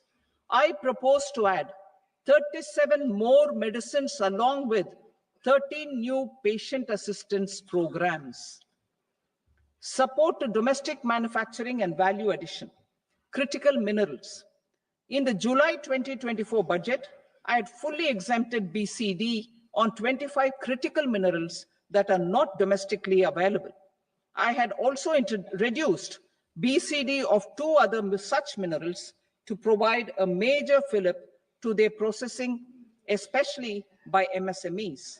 Now, I propose to fully exempt cobalt powder and waste, the scrap of lithium-ion battery, lead, zinc, and 12 more critical minerals. This will help secure the availability for manufacturing in India and promote more jobs for our youth. To promote domestic production of technical textile products such as agro-textiles, medical textiles, and geotextiles at competitive prices, I propose to add 2 more types of shuttle-less looms to the list of fully exempted textile machinery. I also propose to revise the BCD rate on knitted fabrics covered by 9 tariff lines from 10 or 20 to 20% or 115 rupees per kg, whichever is higher. Electronic goods. In line with our Make in India policy and to rectify inverted duty structure, I propose to increase the BCD on interactive flat panel display from 10% to 20% and reduce the BCD to 5% on open cell and other components. In 23-24 budget, for the manufacture of open cells of LCD, LED TVs, I had reduced the BCD on parts of open cells from 5% to 2.5%. To further boost the manufacture of such open cells, the BCD on these parts will now stand exempted. Lithium-ion battery. To the list of exempted capital goods, I propose to add 35 additional capital goods for EV battery manufacturing and 28 additional capital goods for mobile phone battery manufacturing. This will boost domestic manufacture of lithium-ion batteries, both for mobile phones and for electric vehicles. Shipping sector. Considering that shipbuilding has a long gestation period, I propose to continue the exemption of BCD on raw materials, components, consumables, or parts for the manufacture of ships for another 10 years.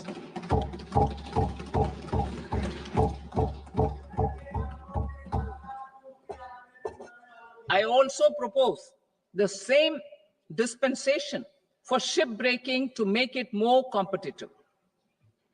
Telecommunication. To prevent classification disputes, I propose to reduce the BCD from 20% to 10% on carrier-grade Ethernet switches to make it at par with non-carrier-grade Ethernet switches. Export promotion. To facilitate exports of handicrafts, I propose to extend the time period for export from 6 months to 1 year, further extendable by another 3 months if required.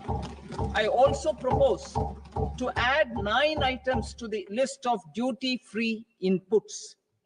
Leather sector. I propose to fully exempt BCD on wet blue leather to facilitate imports for domestic value addition and employment.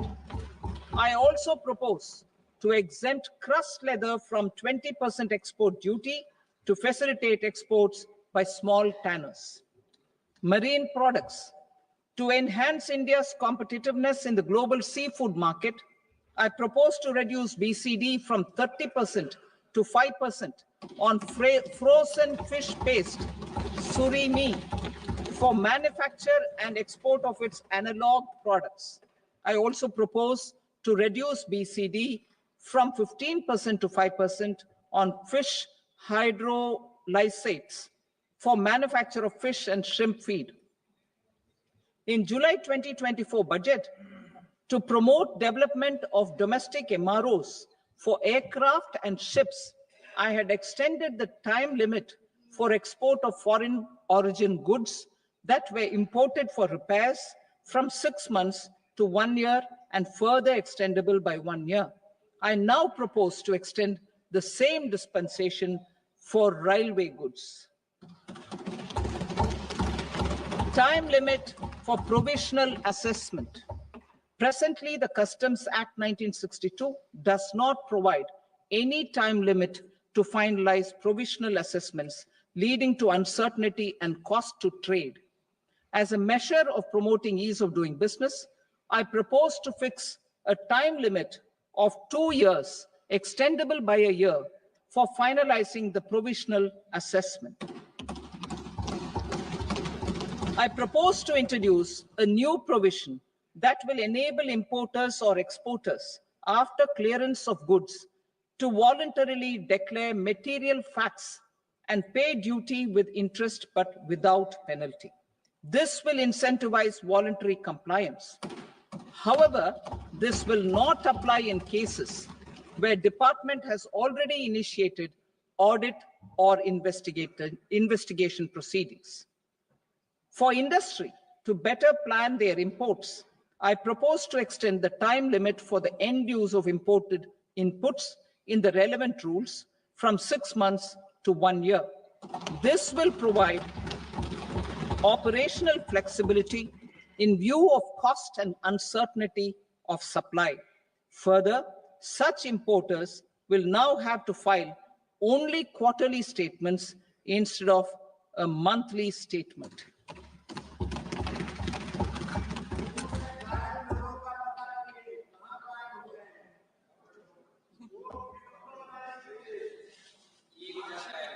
I now come to my direct tax proposals. In Part A, I have briefly underlined taxation reforms as key reforms to realize our vision of Vikasit Bharat. In respect of criminal law, our government had earlier ushered in Bharatiya Nyaya Sanhita, replacing Bharatiya Danda Sanhita. I am happy to inform this august House and the country that for new income tax bill will carry forward the same spirit of Nyaya in its drafting as well. The new bill will be clear and direct in text, with close to half of the present law in terms of both chapters and words. It will be simple to understand for taxpayers and tax administrators, leading to tax certainty and reduced litigation. Reforms, however, are not a destination. They are means to achieve good governance for our people and economy.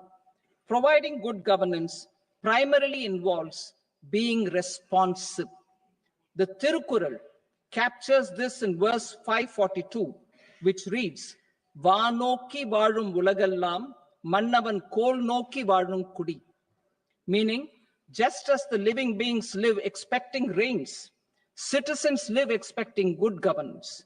Our government is committed to keeping an ear to the ground and a finger on the pulse and responding while balancing our national building efforts. Nation building efforts.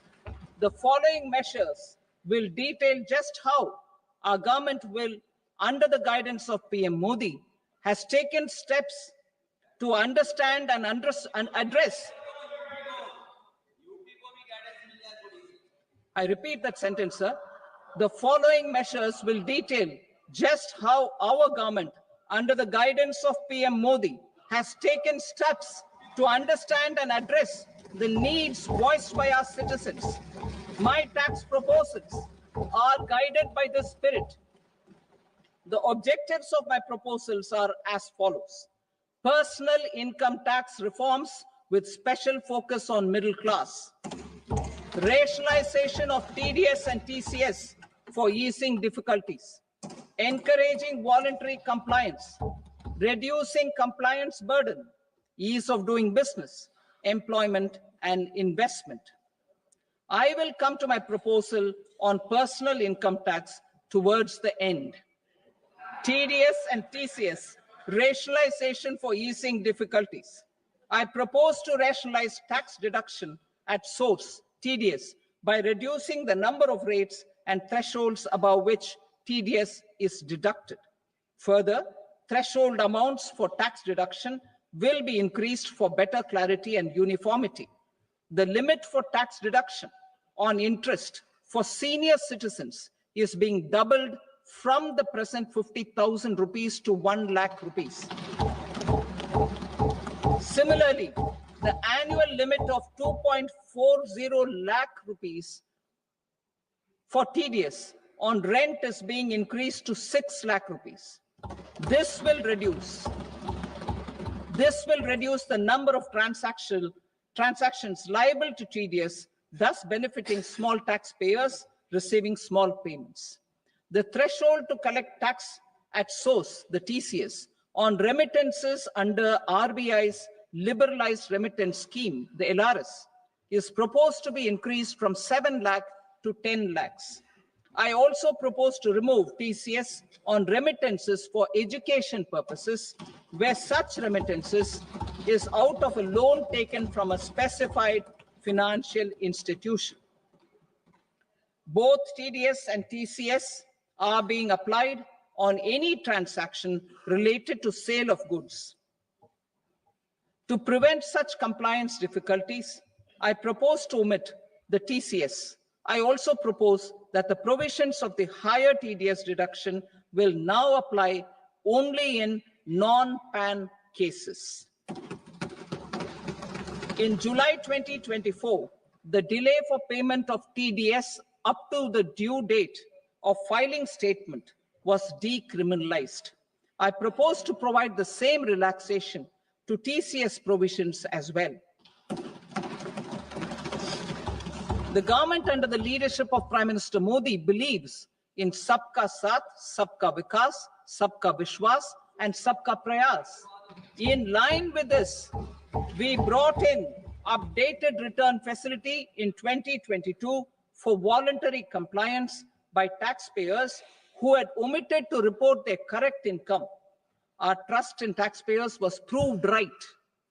Nearly 90 lakh taxpayers voluntarily updated their incomes by paying additional tax. Taking this trust further, I now propose to extend the time limit to file updated returns for any assessment year from the current limit of 2 years to 4 years. I propose to reduce the compliance burden for small charitable trusts and institutions by increasing their period of registration from 5 years to 10 years. It is also proposed that disproportionate consequences do not arise for minor defaults, such as incomplete applications filed by charitable entities. Presently, taxpayers can claim the annual value of self-occupied properties as nil only on the fulfillment of certain conditions. Considering the difficulties faced by taxpayers, it is proposed to allow the benefit of 2 such self-occupied properties without any condition. To streamline the process of transfer pricing and to provide an alternative to yearly examination, I propose to introduce a scheme for determining arm's length price of international transaction for a block period of 3 years. This will be in line with global best practices. With a view to reduce litigation and provide certainty in international taxation, the scope of safe harbor rules is being expanded. A number of senior and very senior citizens have very old national savings schemes accounts. As interest is no longer payable on such accounts, I propose to exempt withdrawals made from NSS by individuals on or after 29th August 2024. I am also proposing to allow similar treatment to NPS Vatsalya accounts as is available to normal NPS accounts subject to overall limits. In my speech in July 2024, I had promised that all processes, including giving effect to appellate orders, shall be digitalized and made paperless over the next 2 years. So I'm happy to announce that digitalization is being made operational now. In July 2024, we brought in the Vivad Se Vishwas scheme to resolve income tax disputes pending in appeal. The scheme has received a great response, with nearly 33,000 taxpayers having availed of the scheme to settle their disputes. I have a few proposals to promote investment and employment. It is proposed to provide a presumptive taxation regime for non-residents who provide services to a resident company that is establishing or operating an electronics manufacturing facility. I further propose to introduce a safe harbor for tax certainty for non-residents who store components for supply to specified electronics manufacturing units. Presently, the tonnage tax scheme is available only to sea-going ships. The benefits of existing tonnage tax scheme are proposed to be extended to inland vessels registered under the Indian Vessels Act 2021 to promote inland water transport in the country. Extension for incorporation of startups. We continue to support the Indian startup ecosystem. I propose to extend the period of incorporation by 5 years to allow the benefit available to startups which are incorporated before 1/4/2030. In order to attract and promote additional activities in the IFSC, I am inter alia proposing specific benefits to ship leasing units, insurance offices, and treasury centers of global companies which are set up in IFSC. Further, to claim benefits, the cutoff date for commencement in IFSC has also been extended by 5 years to 31/3/2030. Category 1 and Category 2 AIFs are undertaking investments in infrastructure and other such sectors. I propose to provide certainty of taxation to these entities on the gains from securities. to promote funding from sovereign wealth funds and pension funds to the infrastructure sector, I propose to extend the date of making an investment by 5 more years up to 31st March 2030.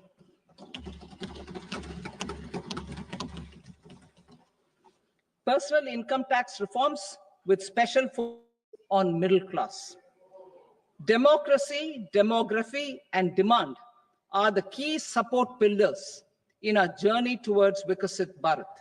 The middle class provides strength for India's growth.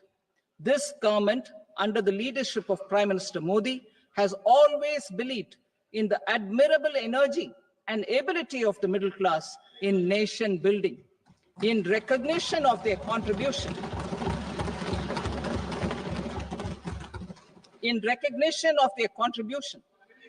we have periodically reduced their tax burden. Right after 2014, the nil tax slab was raised to 2.5 lakhs of rupees, which was further raised to 5 lakh rupees in 2019 and to 7 lakh rupees in 2023. This is reflective of our government's trust on the middle class taxpayers. I am now happy to announce that there will be no income tax payable up to income of 12 lakh rupees.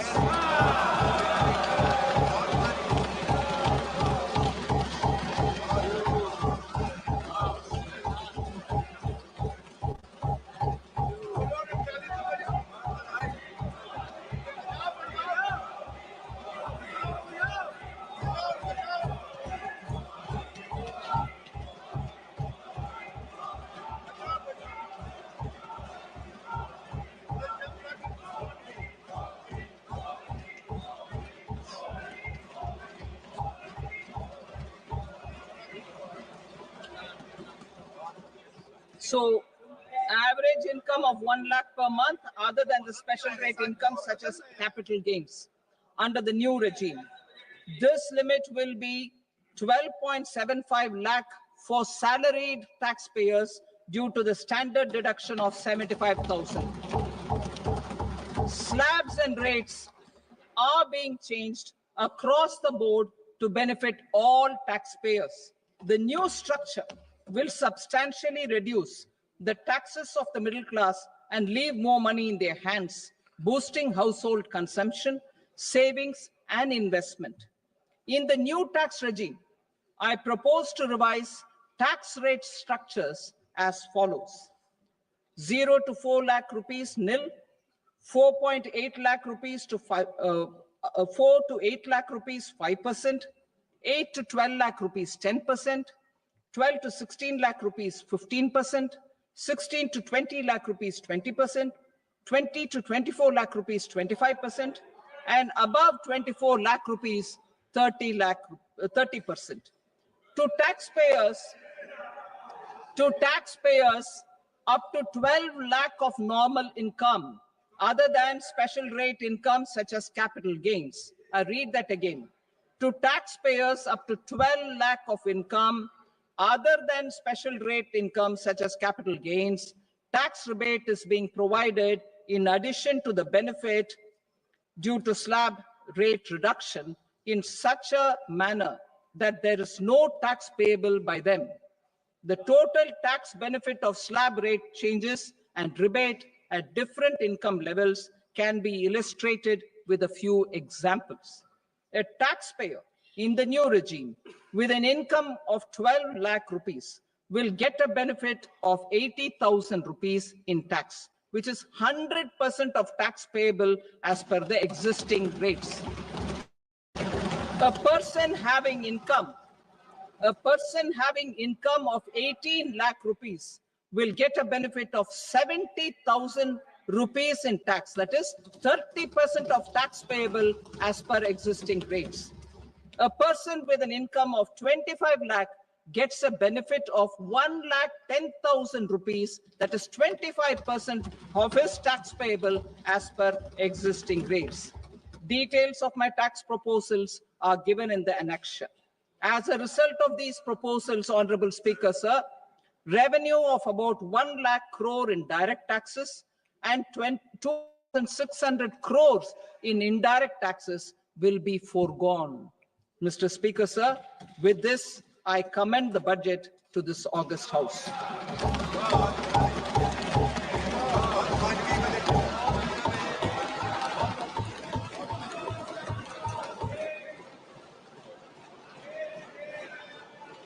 Item number 2, Srimati Nirmala Sitharaman. Sir, with your permission, I rise to lay on the table the following statements under Section 3(1) of the Fiscal Responsibility and Budget Management Act 2003, medium-term fiscal policy cum fiscal policy strategy statement and macroeconomic framework statement. Item number 3, Srimati Nirmala Sitharaman. Sir, with your permission, I rise to move for leave to introduce the Finance Bill 2025. प्रश्न ये है कि विधेयक को पुनर्स्थापित करने की अनुमति प्रदान की जाए। जो सदस्य इसके पक्ष में हाँ कहें, जो सदस्य विरोध में ना कहें। मेरे विचार में निर्णय हाँ वालों के पक्ष में हुआ, हाँ वालों के पक्ष में अनुमति प्रदान की जाती है। माननीय मंत्री जी, अब विधेयक को पुनर्स्थापित करें। Sir, I introduce the bill. Thank you. सभा की कार्रवाई सोमवार दिनांक 3 फरवरी 2025 को प्राप्त 11 बजे तक के लिए स्थगित की जाती है।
What is indirect tax? In the case of indirect tax, the burden of tax can be shifted by the taxpayer to someone else. Indirect tax has the effect of raising the price of the products on which they are imposed. Customs duty, central excise, service tax, and value-added tax are examples of indirect tax.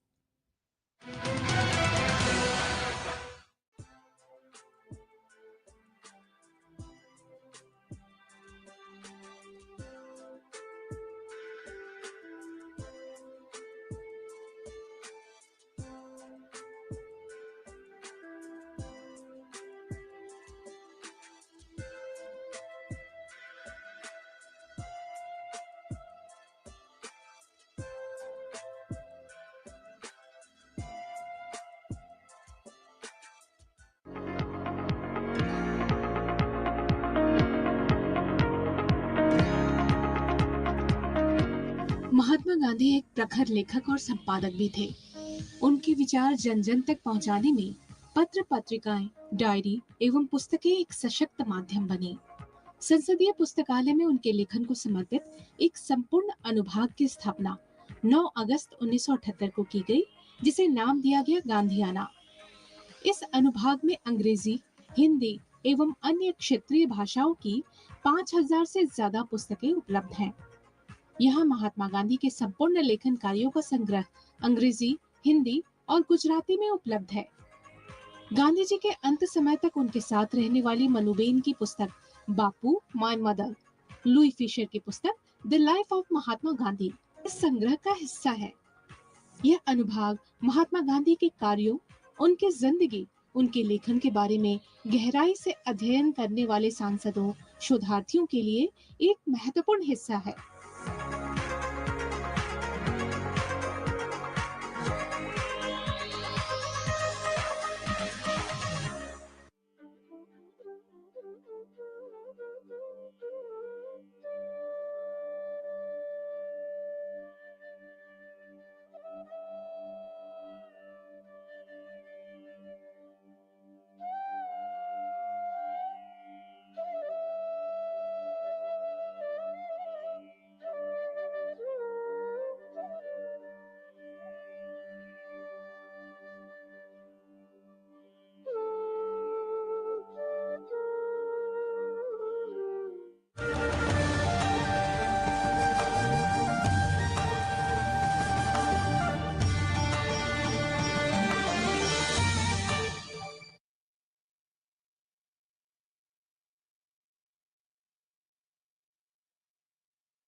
What is Consolidated Fund? The Consolidated Fund is made up of all revenues and loans raised by the government. It also includes receipts from recoveries of loans granted by it. All government expenses are paid out of the Consolidated Fund. No amount can be withdrawn from this fund without Parliament's approval.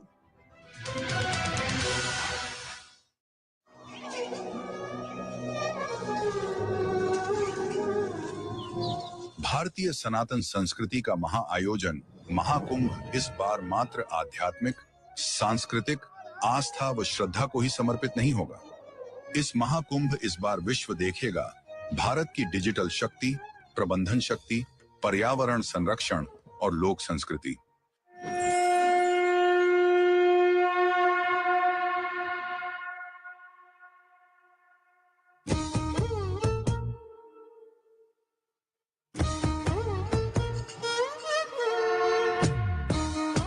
Digital शक्ति से lace Mahakumbh में यात्रियों के लिए है digital सहायक, जो 10 विभिन्न भाषाओं में Mahakumbh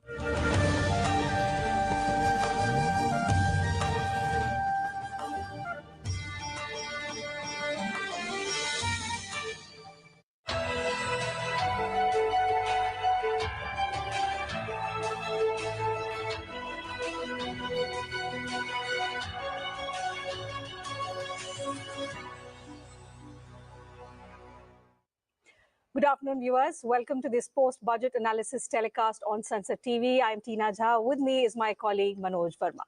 So, Finance Minister Nirmala Sitharaman has presented the Union Budget for the year 2025-26 in Parliament, which was her 8th consecutive budget presentation, and in which she outlined the core priorities of Budget 2025, emphasizing 5 key objectives, which are driving economic growth, ensuring inclusive development, boosting private sector investment, strengthening household consumption, enhancing the spending power of India's expanding middle class.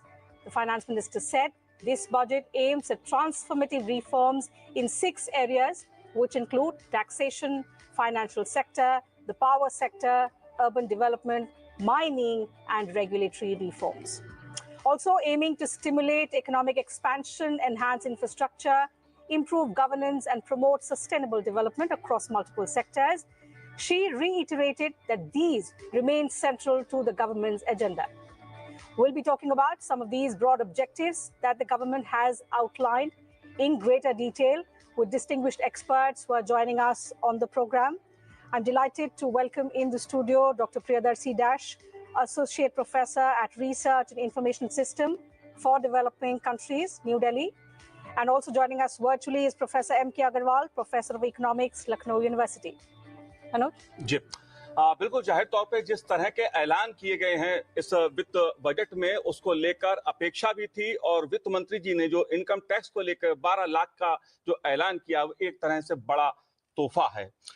जाहिर सी बात है, समावेशी विकास की बात है, विकास को कैसे गति दी जाए, इस पे जोर दिया गया है बजट में, खासतौर से शिक्षा और स्वास्थ्य के जरिए एक आत्मनिर्भर भारत और साथ ही विकसित भारत का लक्ष्य, ये फोकस है पूरे बजट का। लेकिन इसके अलग अलग पहलू हैं जिन पर हम चर्चा करेंगे, उन सभी पहलुओं से आपको अवगत कराने की कोशिश करेंगे जिनका उल्लेख वित्त मंत्री जी ने अपने बजट में किया है। टीना, Absolutely. So we'll get into the sector specific allocations, the kind of focus that the government has provided to the middle class, to different sectors as well.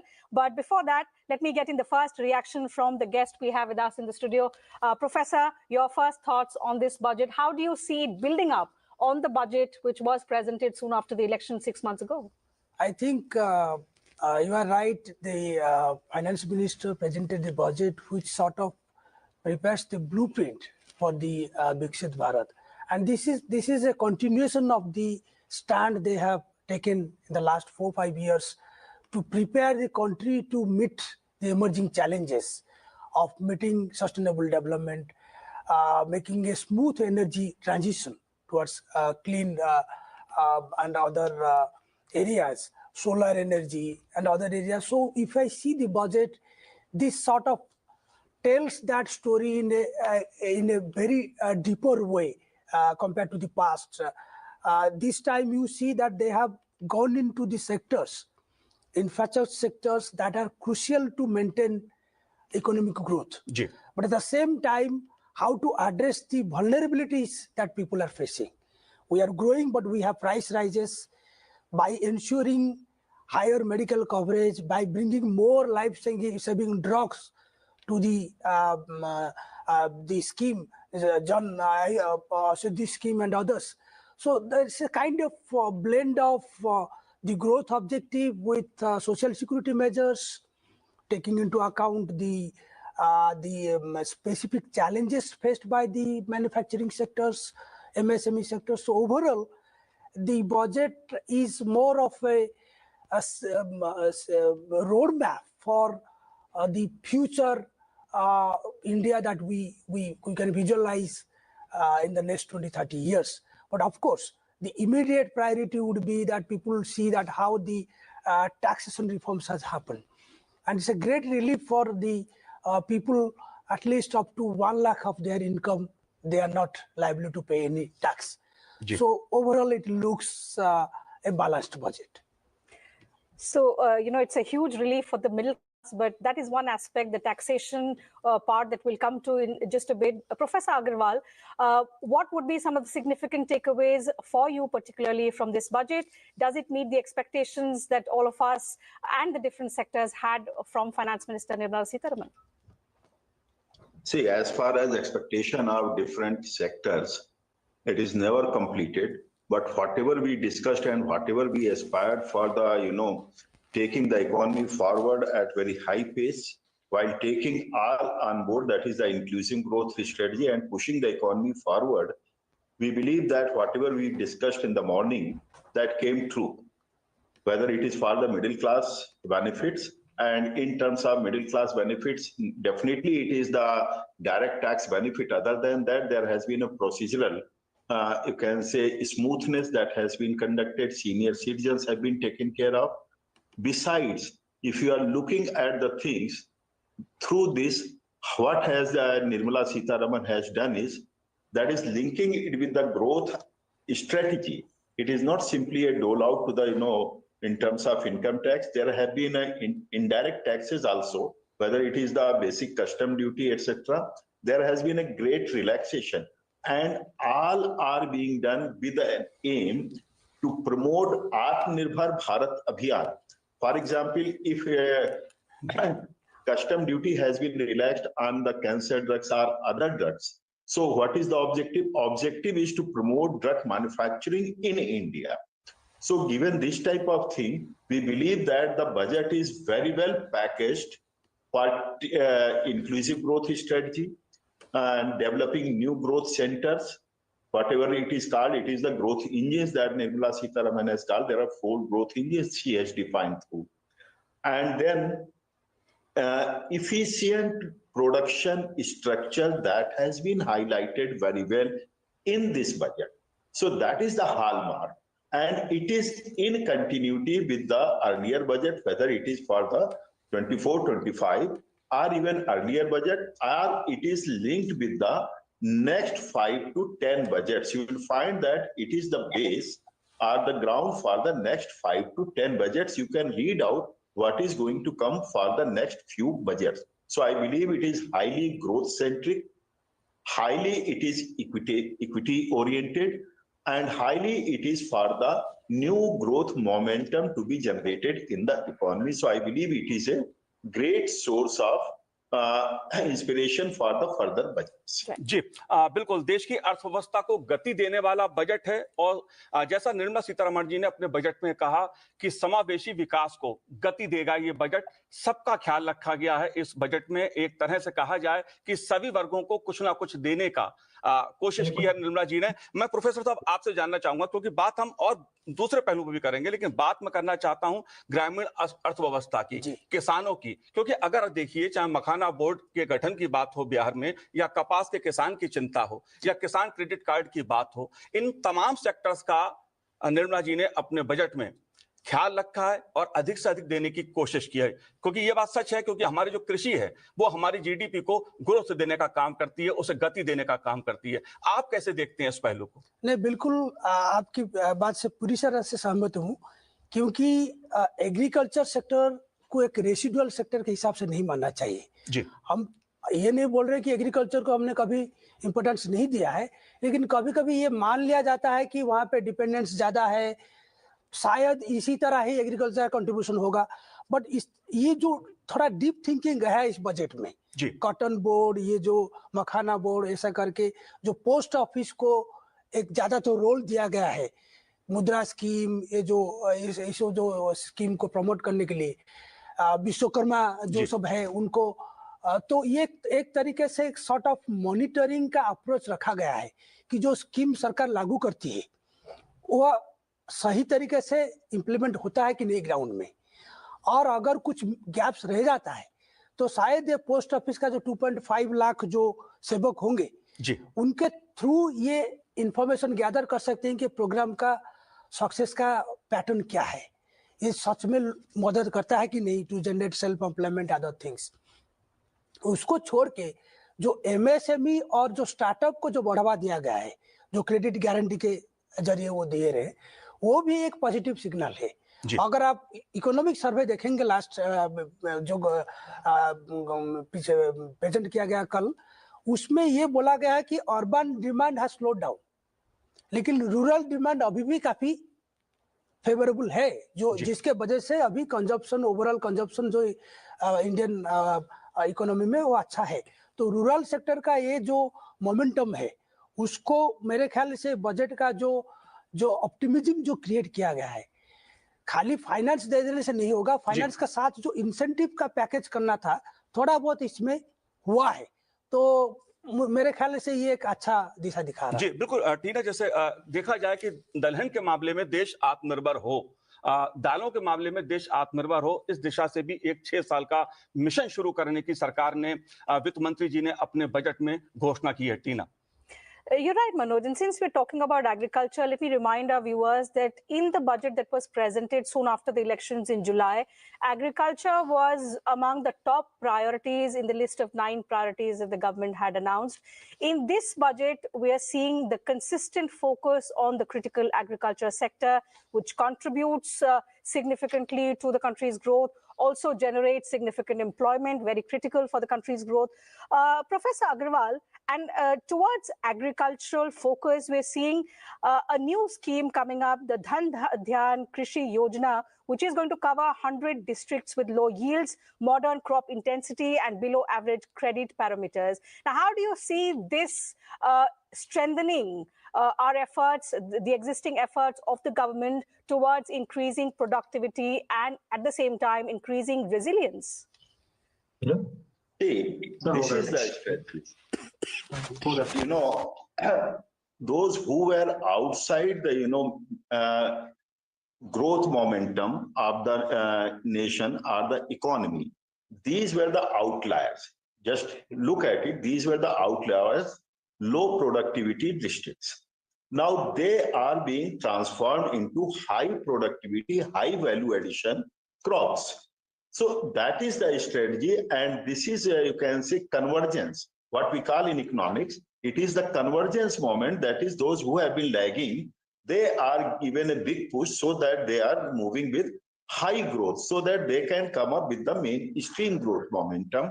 And this is about it is not only in one state, it is across the states. Similarly, if you are looking, this is for the Atmanirbhar. So you will find many, objectives are being fulfilled through one stroke. That is, Atmanirbhar Bharat Abhiyan is being fulfilled. Similarly, if you are looking at the urea, you will find that it is being established in the eastern part of the country, so that we are Atmanirbhar in terms of urea supply to the farmers. Similarly, you'll find that Kisan credit card, they are being recharged double. That is, instead of 3 lakh rupees, now it will be 6 lakh rupees. So credit flow has also been increased so that they don't feel any constraint with regard to the availability of funds for taking agriculture forward. So this is the way that this strategy is there, and you'll find the rural sector has been given a big push here. This is what we were discussing in the morning, that the economy is being pushed across the sectors, whether it is the agriculture sector. So what earlier we were thinking about, that agriculture is a lagging sector or a dependent sector, now no more it is a dependent sector. The way Modi government is putting thrust on the agricultural sector, it will be a great propellant in the coming years. Already the growth rate, if you are looking through the economic survey for the current fiscal, you will find the growth rate is much higher after being higher in the earlier years also. So it will be a propellant for the overall economic growth rate, and that's why we are chasing a growth rate of 7% plus in the next few years. So that's why we should look with this perspective, and this is the strategy that rural income and farmers' income has to be doubled in the coming period very soon. जी बिल्कुल अग्रवाल साहब, मैं थोड़ा कृषि क्षेत्र से आगे बढ़ते हैं और एमएसएमई सेक्टर को जिस तरह से प्राथमिकता बजट में दी गई है और रोजगार को सृजन कैसे हो एमएसएमई सेक्टर के जरिए, इस पर खासा फोकस किया गया, काफी जोर दिया गया है। आप कैसे देखते हैं इस पहलू को? देखिए, इसमें सबसे बड़ा गिग वर्कर्स को अभी तक हम लोग अकाउंट फॉर नहीं कर रहे थे जी। अगर आप गिग वर्कर्स को देखते हैं तो एक बहुत बड़ा अर्बन वर्किंग क्लास डेवलप हो चुका है जो अपने दम पर काम कर रहा है। उनके लिए एक स्ट्रक्चरल डेवलपमेंट करना, उनका रजिस्ट्रेशन कराना और उनके सोशल सिक्योरिटी को ध्यान में रखने से क्या होगा, ये जो सेक्टर इमर्ज किया है करोड़ों लोगों का, तो मुझे लगता है कि आने वाले समय में ये सेक्टर बहुत बड़ा काम करेगा। अपने ऊपर काम करने के, यानी सेल्फ एम्प्लॉयड सेक्टर है और जिसमें गवर्नमेंट का इन्वॉल्वमेंट बहुत ज्यादा नहीं है, इन्वेस्टमेंट बहुत ज्यादा नहीं है, लेकिन अगर हम उनकी सोशल सिक्योरिटी को भी ध्यान में रख करके चलते हैं तो मुझे लगता है एक ये बड़ा बूस्ट हो रहा है। दूसरा, जैसे बात आ रही है कि एमएसएमई सेक्टर को, और इसमें एक विशेष रूप से ध्यान दीजिए, जिस सेक्टर को अभी तक हम लोग सुनते नहीं थे, अभी 2-4 वर्षों से सुनना शुरू किया है, चॉइस को लेकर के जो एक अलग बोर्ड गठित हो रहा है। भारत की अगर डेमोग्राफी को आप देखते हैं और विश्व स्तर पर प्रधानमंत्री जी का जो इस पर फोकस है, इस पर फोकस ठीक वैसे ही है जैसे स्टार्टअप पर है प्रधानमंत्री जी का। आप देखेंगे एक बहुत बड़ा इमर्जिंग सेक्टर चॉइस बन रहा है एमएसएमई सेक्टर। तो आप सेक्टर स्पेसिफिक होकर के देखते हैं तो आपको लगेगा नए नए सेक्टर को सृजित किया जा रहा है ताकि वो बहुत तेजी के साथ इमर्ज कर सके, न केवल डोमेस्टिक इकोनॉमी के लिए, न केवल जो है अच्छी टेक्नोलॉजी के माध्यम से, न केवल अपने स्टार्टअप के माध्यम से या अच्छी पूंजी के माध्यम से, बल्कि उनको ग्लोबल लेवल पर भी कॉम्पीट कराने के लिए तैयार किया जा रहा है। तो ये इस तरह के जो सृजन हो रहा है, मुझे लगता है ये भारत के लिए नए नए ग्रोथ इंजन का काम करेगा। Rightly said, Professor, and that's why the finance minister described the MSME sector as the second engine of growth in her budget speech. She said through the measures that she's announced today, the focus is on the 5.7 crore MSMEs, which include over 1 crore registered businesses, employing 75 crore people and contributing 36% to India's manufacturing. The MSMEs, remember, play a very crucial role in positioning India as a global manufacturing hub and accounting for 45% of the nation's exports as on date. Professor Dash, how significant are the measures that the finance minister announced for the MSME sector in her budget? Yeah, I mean, as I said, the credit guarantee cover by increasing from 5 crore to 10 crore, and for the startups from 10 crore to 20 crore. And then a specific incentive for those who are exporting MSMEs. So this is kind of not giving incentive in a blanket way, but rather targeting the incentives the way it works. Like those who are exporting MSMEs, to giving them additional incentives so that they could sort of focus on what are the marketing strategies they need, how sort of product development efforts they should do. If you compare that with the overall manufacturing ambition by creating national manufacturing mission, and then thinking about skilling, and then expanding the capacity of IITs and others. So overall, it's a mix of promoting the industry, preparing the people to sort of work in those sectors, and at the same time, extending social security to the digital platform workers, gig workers. So all together, the industry push that they give in the third pillar, like investment as the engine, overall, it looks quite impressive in terms of the intent of the budget. Now, everything will boils down to the implementing ministries, that how do they target those implementation and see that this actually works, because manufacturing is the subject matter of discussion now. Despite of so much of policy announcement, made in India, make in India and other things, this PLI scheme, we have not been able to give the result which would sort of impress everybody that yes, we have done something. Sure. Before we proceed and discuss another sector, let me welcome on the program Professor Charan Singh, CEO, eGrow Foundation. Professor, glad to have you with us on this telecast. Your first reaction, sir, on this budget, which is in a way building up all the measures, all the announcements that the government had made back in July 2024. I'm very impressed with this budget. And I think, firstly, the most important thing, the objective that they spoke about, Viksit Bharat 2047, I see that it is in the same direction. That is something very important. Secondly, I see continuity. In the last budget, the finance minister had spoken about youth, women, farmers, poor people. That continuity is there. The third, the FM has pointedly spoken about the fiscal policy, about the financial sector policy. I'm very impressed because the budget is a tool of a fiscal policy, and so much of emphasis directly being given to both is very impressive. I'm also very impressed. We all knew in the last few months, there's a big problem coming up on consumption, and we were all saying that the middle class needs to be now supported. For the categories for which policies and the budget has been announced, you would notice that the emphasis on the middle class has improved significantly.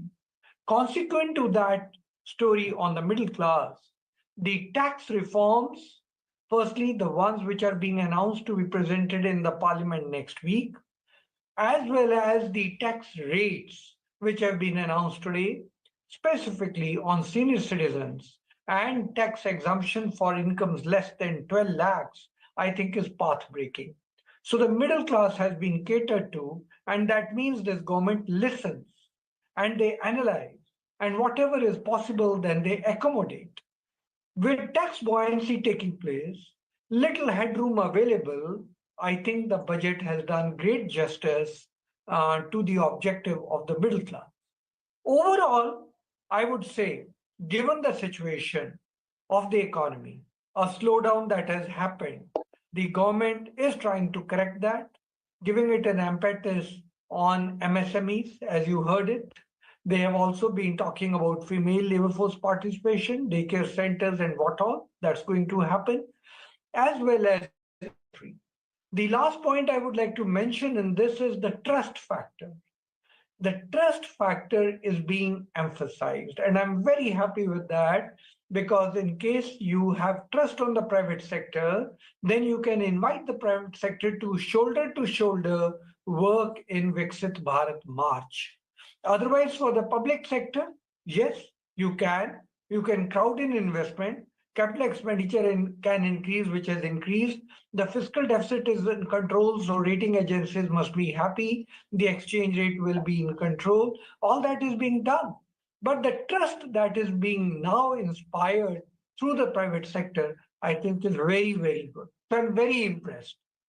Professor चरण सिंह जी, मैं आपसे समझना चाहता हूं, क्योंकि income tax में जो 12 लाख तक की छूट का ऐलान किया गया है, जाहिर तौर पर इसकी उम्मीद एक बड़े वर्ग को थी।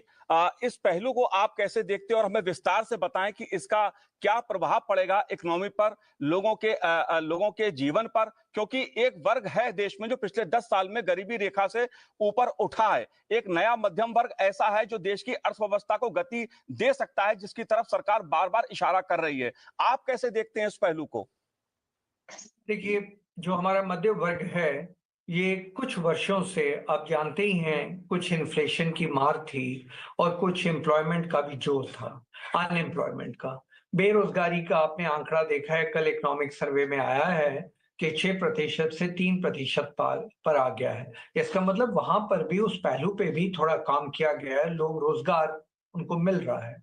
पर क्योंकि थोड़ी बहुत इन्फ्लेशन थी, तो वो आपकी जो अर्निंग होती है, जो कमाई होती है, उसकी वैल्यू गिरती जाती है। एक बात आपने देखा होगा, और कुछ लोगों ने और हम सब लोगों ने, कुछ चीजें ऐसी हैं जो कंज्यूम करनी बंद कर दी थी। और तो और पीछे रह गया, जो जीवन बीमा है या जो लाइफ इंश्योरेंस है, वो लोग नहीं देते हैं, क्योंकि अगर पहली कटौती करते हैं तो वहां करते हैं। उन तरीके से एक स्ट्रेस दिख रहा था कि जो मध्यम वर्ग के लोग हैं वो थोड़ा अपना खरीदा खरादी में कमी कर रहे हैं, या कुछ चीजों में ऐसे दिख रहा है कि उन पे प्रेशर बढ़ रहा है।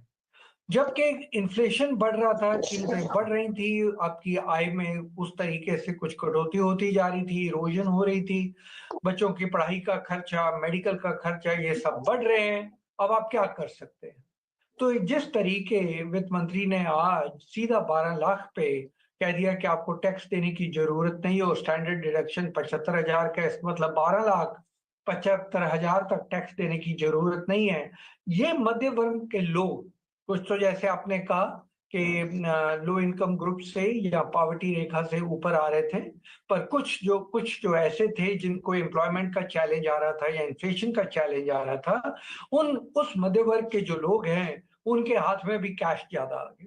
तो जब उन्होंने कहा कि अब टैक्स स्लैब्स में उन्होंने चेंजेस किए हैं, पर उन्होंने जो अपने कैलकुलेशन बताया कि जो एंट्री लेवल पे या मिडिल इनकम ग्रुप है, उनका इस 12 लाख तक लिमिट ले जाने से 80,000 रुपए का उनको जैसे हाथ में फायदा हो गया। 80,000 का मतलब आप देख लीजिए कि करीब 6-6,500 रुपया हर महीने का उनका हाथ खुल जाएगा। वो कहाँ जाएगा पैसा? वो खर्च होगा। जब पैसा खर्च होगा, जिन चीजों को रोक के रखा हुआ था, जब पैसा खर्च होगा, डिमांड बढ़ेगी तो उससे मैन्युफैक्चरिंग बढ़ेगी, उससे एक साइकिल शुरू हो जाएगा अर्थव्यवस्था में। मैन्युफैक्चरिंग बढ़ेगी, कुछ ट्रेडिंग बढ़ेगी।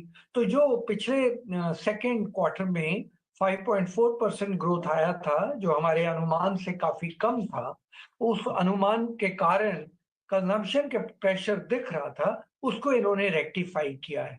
इसलिए मैं कहता हूं कि ये लोग विश्लेषण करते हैं, बात सुनते हैं ये सरकार, और उसके बाद एक उपाय निकालते हैं। मेरी राय में ये उपाय ठीक निकाला है। इससे कंजम्पशन भी बढ़ेगी, लोगों के हाथ में पैसा भी आएगा, इकोनॉमी का साइकिल दोबारा शुरू हो जाएगा।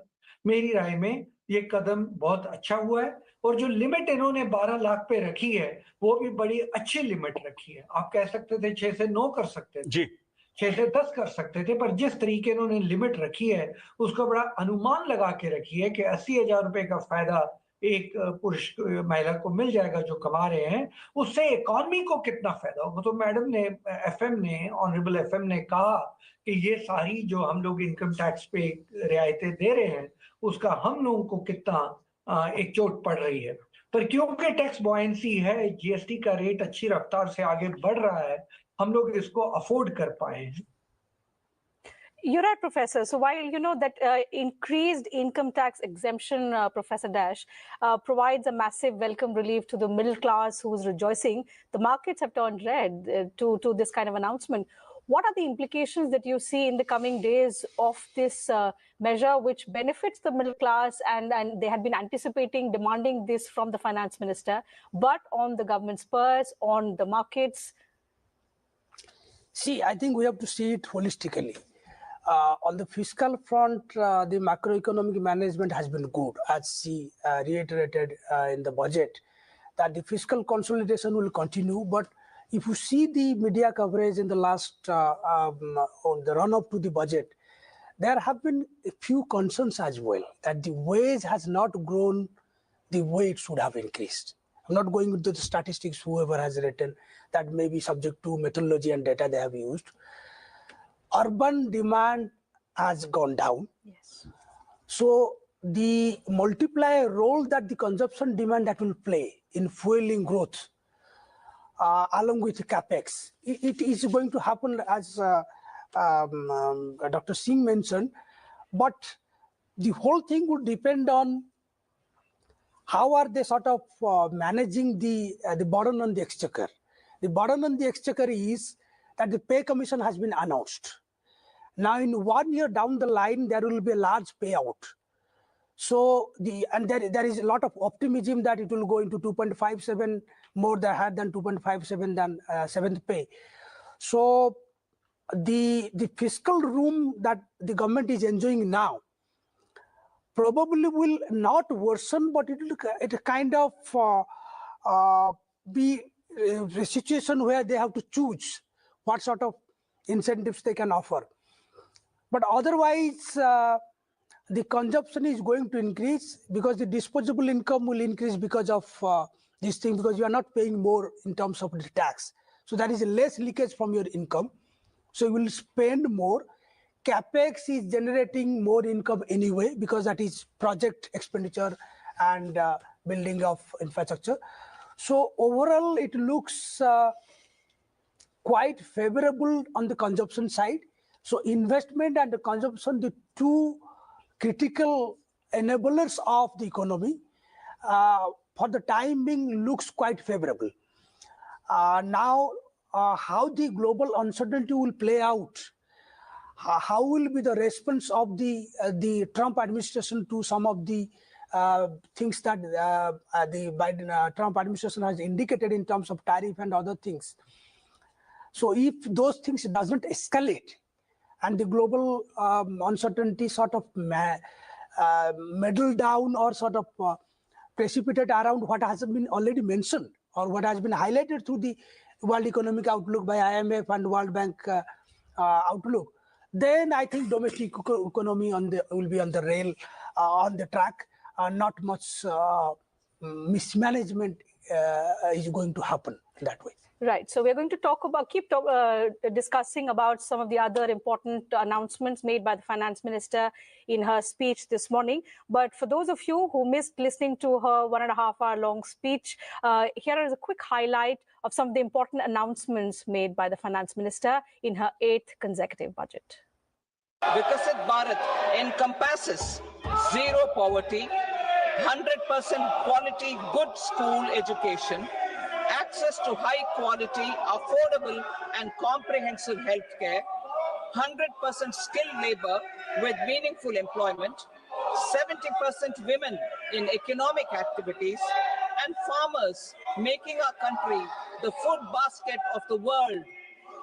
In this budget, the proposed development measures span 10 broad areas, focusing on Garib, youth, Annadata, and Nari, spurring agricultural growth and productivity, building rural prosperity and resilience, taking everyone together on an inclusive growth path, boosting manufacturing and furthering Make in India, supporting MSMEs, enabling employment-led development, investing in people, economy, and innovation, securing energy supplies, promoting exports, and nurturing innovation. For this journey of development, our four powerful engines are agriculture, MSME, investments, and exports. The fuel, our reforms, our guiding spirit, inclusivity, and the destination, Vikasit Bharat.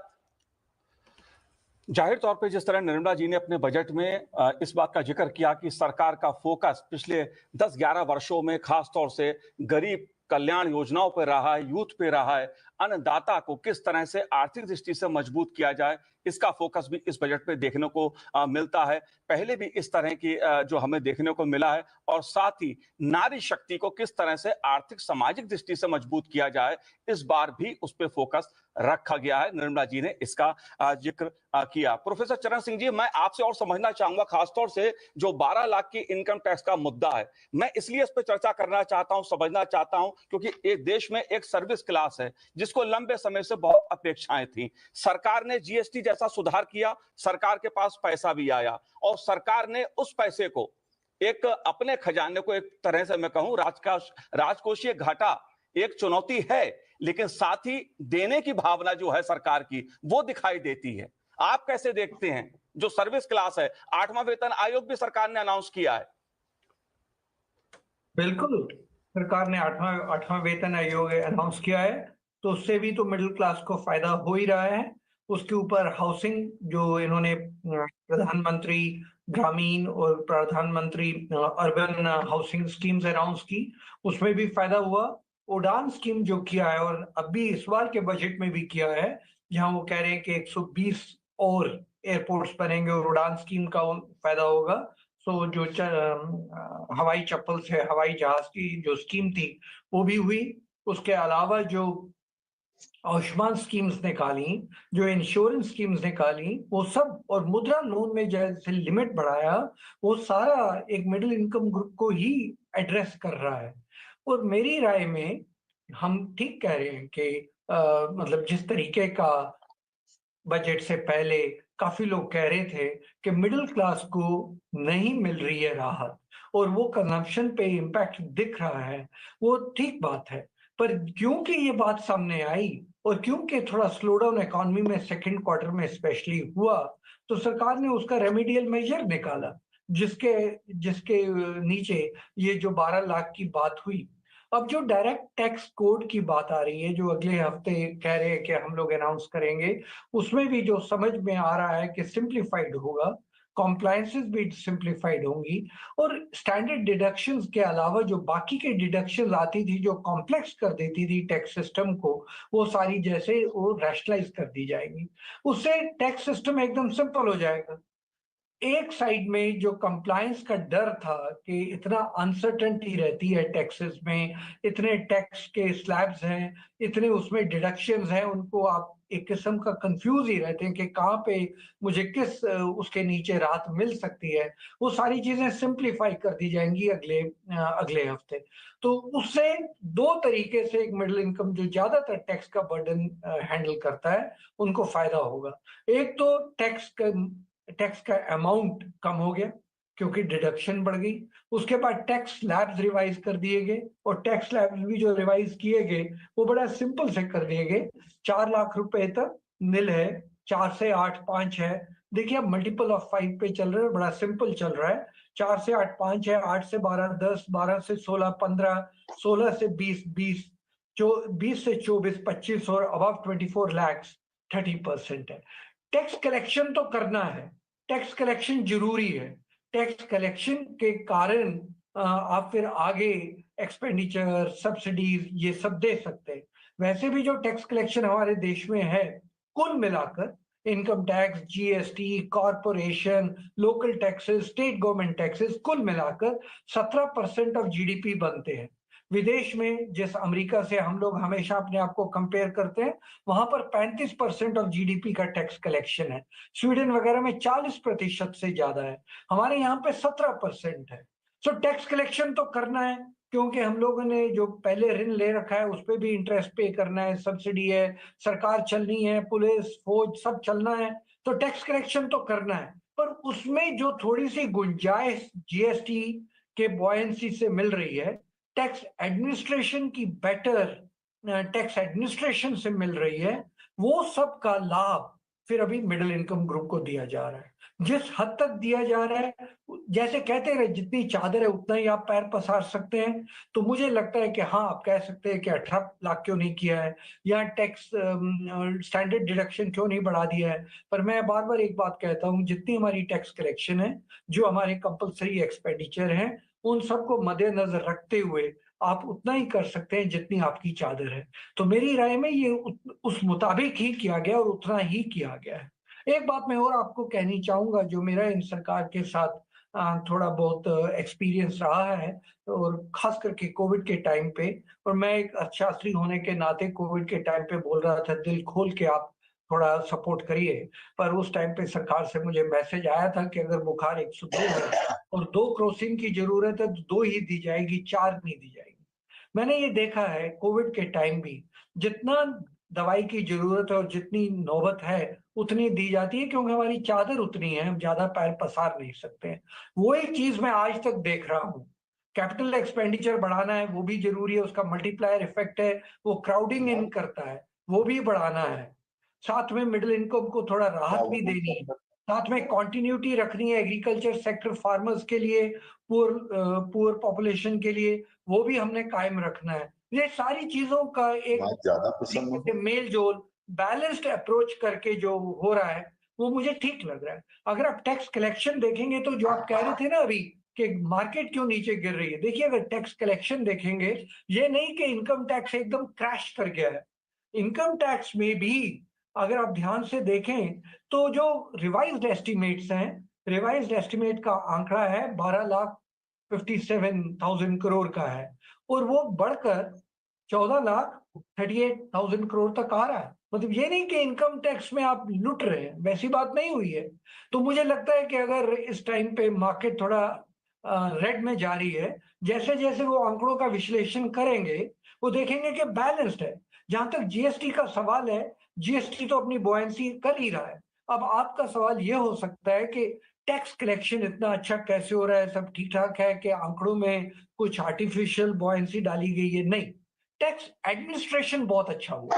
आपने आज भी देखा है कि voluntary taxation के लिए schemes जारी कर दी गई है, और वॉलेंट्री टैक्सेशन के अंदर भी 2 साल के लिए और पिछले 5 साल का आप करेक्शन कर सकते हैं। तो जहां तक मुझे याद है, स्पीच में मैं सुन रहा था 9 लाख के करीब लोगों ने उस वॉलेंट्री स्कीम का फायदा उठाया है। तो उससे भी तो टैक्स कलेक्शन बढ़ रहा है, टैक्स एडमिनिस्ट्रेशन बढ़ रही है, और उसका यह मतलब है कि जो टैक्स इवेजन, टैक्स अवॉइडेंस हो रहा था, उसके ऊपर थोड़ा कर्टेल किया जा रहा है। उससे क्योंकि टैक्स बॉयंसी बढ़ रही है, आप ये सब कर पा रहे हैं। Professor Agarwal, since we're talking about income tax exemptions and the relief that it provides to the middle class, let me also ask you a related question on the new income tax bill which the government intends to bring and which has been announced. Professor Agarwal, what is your sense? How is the bill going to look like? What is going to be its objective, if I may ask you, sir? With regard to income tax, it has been a great relief to the middle class because they have been asking this type of relief for last several years, although there have been some relief. But it has been my assessment, and it has been properly aired, that this time government is not going to provide a small benefit. They are going to provide a big shift in the income tax limit besides the new slabs. So already they are there. The purpose is there. Number one, everyone may ask that any budget is to please the public. Definitely it is for the political bosses to please the public, but more than that, there is economic sense in providing this great relief. Already the Indian economy is towards the buoyancy in terms of the growth momentum and in terms of investment. So what the government wants, that there is a private capital formation. It is there, and they are going to save, they are going to spend. Both activities are going to be enhanced. If they are going to save, This will lead to capital formation for fresh investment in the economy.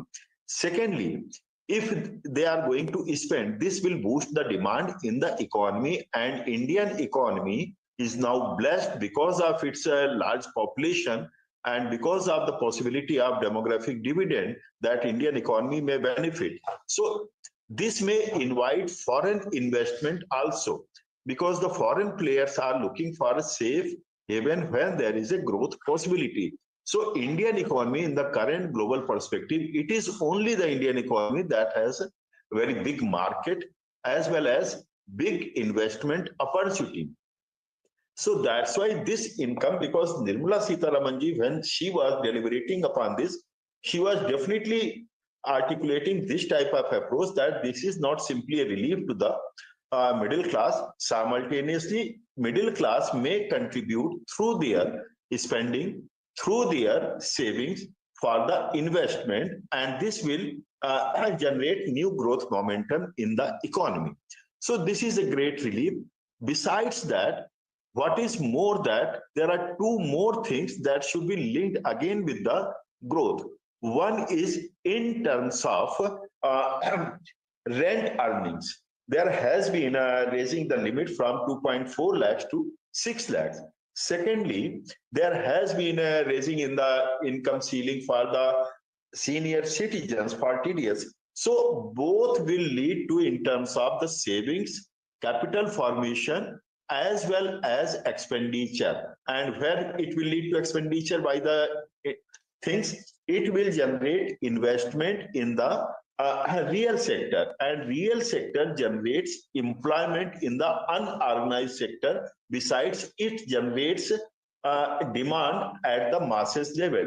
So that's why I say that things will be better through this model. Professor Dash, a related question on the income tax bill, because it's something which is going to be announced next week, and the provisions, of course, we'll know in greater detail in the days to come. But how do you see it in continuity with the several reforms that the government has brought about over the last few years, which include faceless assessment, taxpayer charter? Also, there have been ways to facilitate ease in self-assessment. With this bill now coming about, do you think the ecosystem that the government is trying to build, wherein trust first and scrutinize later, that will in a way take shape and strengthen itself?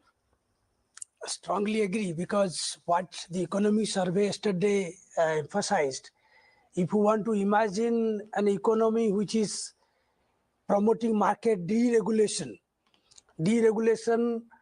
self-regulation, so all these new mantras of success that the market economies have promoted over time, it's basically giving freedom to people.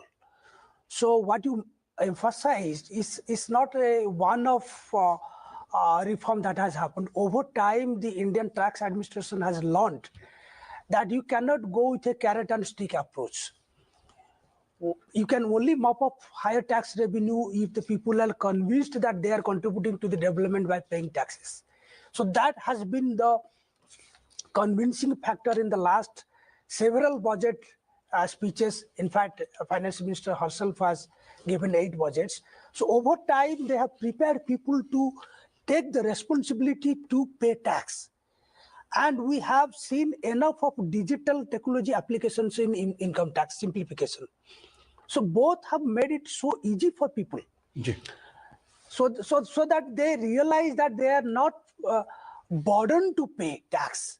They feel that it's a responsibility to pay tax, and they are cooperating with the government. So what you said, that people voluntarily coming and paying, that is definitely happening. And more than that, the reforms that has happened in the simplification of the forms, the sufficient time to file the returns, and timely refund of the taxes. So all these have sort of prepared the new generation, actually the young mass, to take part in nation building exercise. So I see it as a overall paradigm shift, and you have to match with the economic survey ambition that we are making a smooth transition towards a deregulated economic system. I think there are a lot of stigma attached to deregulation, so it's better to say that more market-friendly economy. Ji. So if we say that, I think people are cooperating with that, and this ecosystem is one can say that we can prove as one of the leading emerging market if we can live with that sort of ecosystem and make people convinced to be part of that transition. जी बिल्कुल professor साहब, अगर बात हम कर प्रबंधन की करें, जिस और प्रोफेसर चरण सिंह जी ने इशारा किया था कि जो कर प्रबंधन का बेहतर तरीके से पिछले 10 वर्षों में सरकार ने उपयोग किया, जनता को प्रेरित किया कि अधिक से अधिक अपने इनकम टैक्स के लिए भरने के लिए आगे आए, और उसका दायरा बड़ा है और उसका परिणाम कर प्रबंधन के जरिए ही हुआ है। लेकिन मेरा सवाल आपसे ये है, क्योंकि भारत का जो उभरता हुआ मध्यम वर्ग है उसके खर्च करने की शक्ति बढ़े, इस ओर इशारा किया है। सरकार चाहती है कि निजी क्षेत्र में निवेश को बढ़ावा देना, सरकार ने उसके लिए प्रावधान किए हैं, साथ ही घरेलू खर्च में वृद्धि हो, इस पे भी सरकार का जोर रहा है। जो उभरता हुआ मध्यम वर्ग है, इसको आप कैसे देखते हैं, खासतौर से सरकार की जो अर्थव्यवस्था को लेकर घोषणाएं रही हैं इस बजट में? बहुत सही प्रश्न आपने पूछे। जैसे नेशनल मैन्युफैक्चरिंग मिशन बोले, ग्लोबल हब फॉर टॉयज, ये जो स्पेसिफिक सेक्टर्स है, टर्मरिक बोर्ड कुछ दिन पहले बनाया गया है देश में, ये जो है ये एक फोकस्ड अप्रोच है, क्योंकि देश में अगर इनकम बढ़ेगा तब जाके पर कैपिटा इनकम बढ़ेगा और उसमें से इंडस्ट्री जो सेल्फ एम्प्लॉयड कैटेगरी है उनका इनकम बढ़ेगा। जब हमारा इनकम बढ़ेगा ही नहीं तो पर कैपिटा इनकम बढ़ेगा नहीं। तो इनकम बढ़ने के लिए इस बजट में क्या प्रावधान किया गया है, जैसे उन्होंने एक्सपोर्ट मिशन बनाए हैं, एक एक्सपोर्ट मिशन बनाने के लिए जो अनाउंस किया गया है, उसी का सोच वही है, कुछ ऐसे प्रोडक्ट को हमने फोकस करके प्रमोट करें, क्योंकि देश हमारा डोमेस्टिक इकोनॉमी काफी बड़ा है, इसके वजह से हम कभी कभी जो ग्लोबल क्राइसिस होता है उससे बच जाते हैं। लेकिन इसका मतलब ये नहीं है कि हम निर्यात को ना बढ़ा दे। तो निर्यात के क्षेत्र में जो एक्सपोर्ट प्रमोशन मिशन बनेगा, जो टॉयज के क्षेत्र में जो खादी सेक्टर्स है, जो अदर MSME सेक्टर्स है, उसमें जो फोकस गया है, उनका कुछ बुनियादी चैलेंजेस रहता था, क्रेडिट टाइम पे मिलता नहीं था, उनका मार्केटिंग में कोई असिस्टेंस नहीं हो पाता था। तो ये जो इकोसिस्टम कुछ मिसिंग था, जो उनको कनेक्ट नहीं कर पाता था ग्लोबल मार्केट के साथ। आप देखेंगे पिछले कई सालों से कुछ ऐसे प्रोग्राम्स लिए गए हैं जो मार्केटिंग क्षेत्र में, इन्वेस्टमेंट क्षेत्र में, लॉजिस्टिक्स में जो एक ओवरऑल चेंजेस लाए हैं, वो शायद हमारा देश का जो मध्यम वर्ग है उनको अवसर देता है। तो मुझे लग रहा है कि इसमें infrastructure, export promotion, research and innovation, ये कुल मिला के जो एक माहौल बनाए हैं, ये अगर हम सस्टेन कर पाए तो ये एक अच्छा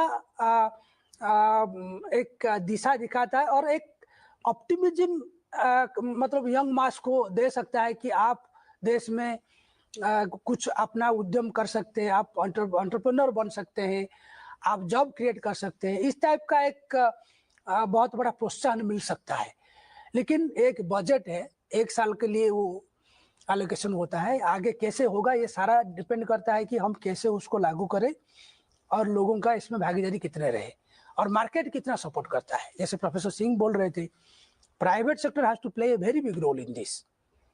इसके लिए प्राइवेट सेक्टर का PPP स्कीम भी अनाउंस किए हैं। तो कुल मिला के इस सारे इशू को आप जोड़ के अगर देखेंगे तो कुछ है जो रिफॉर्म, स्ट्रक्चरल रिफॉर्म करेगा, कुछ है जो इमीडिएट प्रॉब्लम को एड्रेस करने के लिए है, जैसे क्रेडिट वगैरह ये सब है, कुछ है जो प्रिपेयर करता है इकोनॉमी को आगे, जैसे यूथ एंड वुमेन स्टार्टअप के जरिए ये सब है।